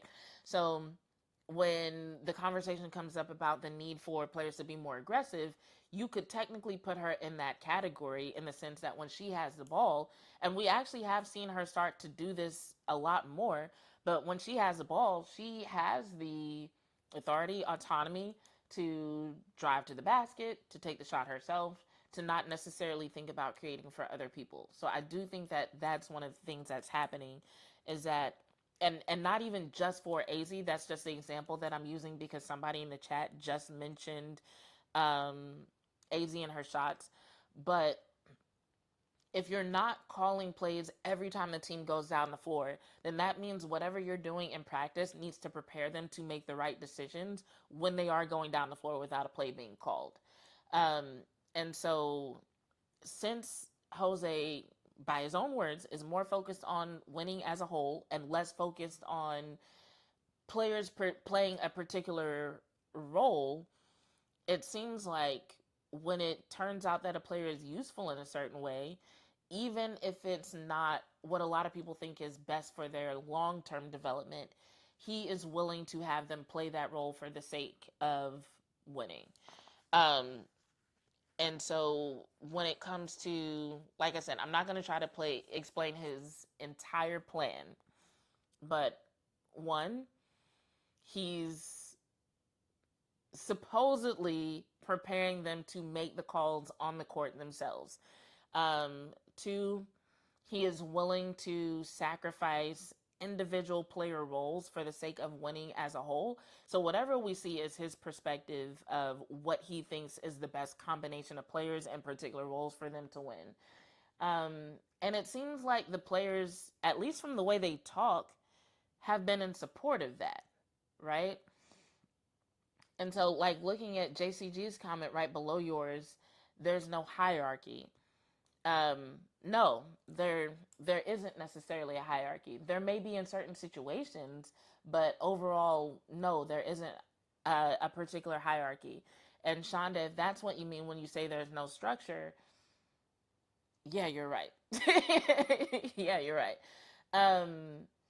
Now, as far as it leading to selfish ball play, here's what I'll agree with you on that. There have been moments where things start to break down, where when they don't seem clear, and by they don't seem clear, what I'm talking about is when it seems like the ball movement slows down and there's a lot of hesitation and the appearance of confusion.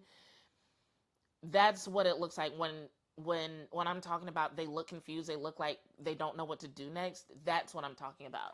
So yeah, I do think when that starts to happen, there are certain players who are taking the game into their own hands and kind of getting frustrated, or even if they're not frustrated, they're just kind of making the executive decision on the court.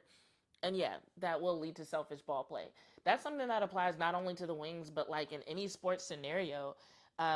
If you don't have a plan, or you don't have a plan that's working, a lot of times there will be somebody who kind of goes rogue in a way, or they're like, hey, this is not how I know how to win, so this is what I'm going to do. So yeah, that will lead to selfish ball play in some scenarios, and that is a problem. But I mean, you might be right. He might not have a full plan, because what I just described, I would say, is more so principles than an actual plan. And maybe he's trying to figure out a plan. And I think there are reasons for that, but I don't think the reasons explain everything. So when I say there are reasons for that, what I'm talking about is the fact that, like, yes, there have been injuries. And I even think that there have been things that they didn't scout properly for, just based on how they approach certain teams, right?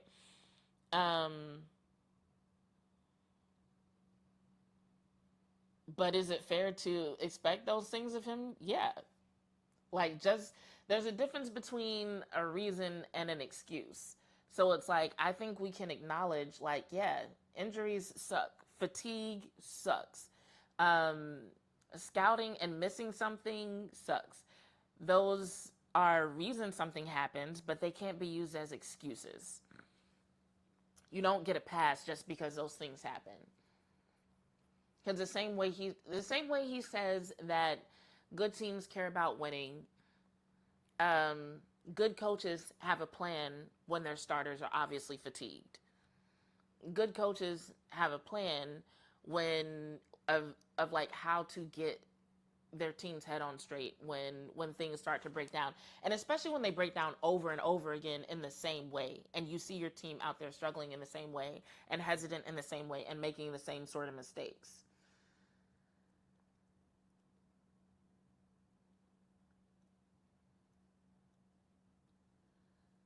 JCG says, when they pass the ball, most of the times Paige and AZ are looking to relocate and get the ball back, but their teammates just go ahead and shoot it themselves. That has definitely happened more times than I would like to see. Look at us agreeing on something. As a matter of fact, that's like a description of what happened at the end of, what was that game? Where like a walk took the second to last shot, and then was that the Mystics who they were playing? All these games are starting to run together for me. But it was like a walk took the second to last shot, and then Jess had the opportunity to tip the ball back in, but like she tipped it, but it didn't go in, and it was just like, yo, just a little bit more effort. Atlanta, thank you. A little bit more effort would have got the 2 points that they needed. And I was like, what the fuck? But no, that is like a textbook example of what y'all are talking about, because I remember vividly watching Paige and AZ like try to relocate and get the ball. And I don't know what Jessica was doing in that moment. Goodness. So yeah, I think in a lot of cases I see what y'all are seeing.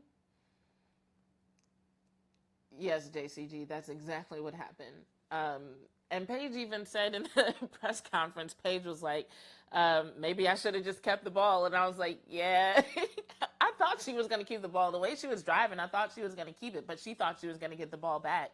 And it didn't work out that way. Anyway, I say all that to say, I see a lot of what y'all are seeing. But of course, as fans, y'all are going to react differently to it than I will as a person who has to write about this shit and break it down all the time. If I were to get this upset all the time, I literally would not be able to do my job. And I'm not even saying y'all shouldn't be upset, except about certain things. But like, I think I've been clear on where we agree and disagree, especially with JCG tonight. But nah, like I literally would not be able to do my job if I were to get like super upset all the time about the things that I see going wrong.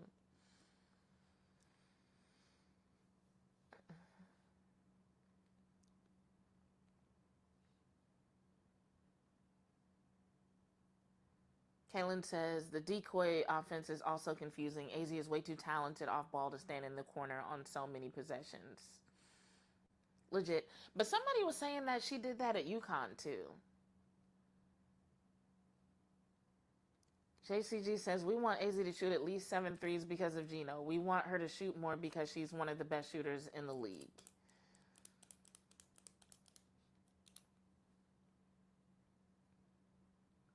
I'm thinking over how I want to respond to this. I can't really do nothing about what y'all expect because of Gino. I do think she is one of the best shooters of the league. But I also think that's why other teams, there are some shooters in the league that will get double teamed. But the way other teams defend the wings, they don't even want her to get the ball. Like, they don't want to deal with the quick release, right? And so far, it seems like the Wings just don't have a good plan to account for that. They don't have a good plan for getting her the ball when other teams, like good teams, I should specify, good teams don't want her to get the ball. And so that part is an issue. What is also an issue, and this is what makes conversations like this a little bit more complicated than it being one person's fault, is the fact that what Coach Jose said is also true about the need for her to put the ball on the deck and create for herself in certain situations. All of those things are true. And that's why one issue of AZ Fudd isn't taking enough shots, when you actually look at what's causing that issue, turns out to actually be like 3 or 4 different issues. And then those 3 or 4 different issues all have to be addressed in different ways. But if you're Jose, if you're JCG though, everything goes back to Jose. Kaylin says at UConn, they don't let you just stand around. She was always moving and would take 2 defenders with her. So at times she was a decoy, but in a different way. Okay. Well, then I don't know what that person was talking about. And I will admit, when that person said it, that was my first time seeing that. So that's why I was like, okay, I'll admit, I didn't do a ton of watching of UConn. So that's why, like, when I come across people who did watch a lot of UConn basketball, I kind of like to consider what they have to say. But that was kind of, I was like, I hadn't heard that before. And UConn fans seem to be really upset about the fact that she's been doing that in the W. So I don't know how much credit to give that. So thank you for your perspective. All right. So I should get out of here. We're going on 3 hours for a live stream, which is fun, but it also means my job editing is going to be hell. Because I don't like to post these full things to Spotify because I'm like, most podcast listeners are not going to listen to all this and be going back and forth with y'all in the chat. So yeah, gotta end it sometime. As far as when I'll be back, they're supposed to have practice on Tuesday. And I say supposed to because, like, basically the way their schedule is set up, if they don't take the opportunity to rest on certain days that they're not traveling, they won't really get a good day of rest until, like, sometime after August 20th. But they're supposed to have practice on Tuesday. If they do, and we get any good sound bites, I'll host a stream. If not, it might not be till later this week because I have a lot of work to do. I've got some speaking engagements coming up at the end of the month that I need to prepare for. So we're going to kind of play it by ear. So keep your notifications on. Look out for a possible stream on Tuesday, depending on how the practice schedule goes. And we'll talk about it then. But I do appreciate y'all being active in the chat. If you are not already subscribed, go ahead and hit that subscribe button. Turn your notifications on. Make sure you like this video. And I don't think you can hit the hype button yet. But if you are watching the replay and you get here, make sure you hit the like button, hit the hype button. It makes a huge difference. But as always, I appreciate y'all being active in the chat. It helps me with the algorithm, helps me with the views, and it helps us grow. So until next time, this has been fun, guys. This was a fun conversation. This has been another episode of Bitches Love Sports. I'm your host, Jazz Monet, and I'm out. You only think of us as a bitches when you intimidated. Put it that way.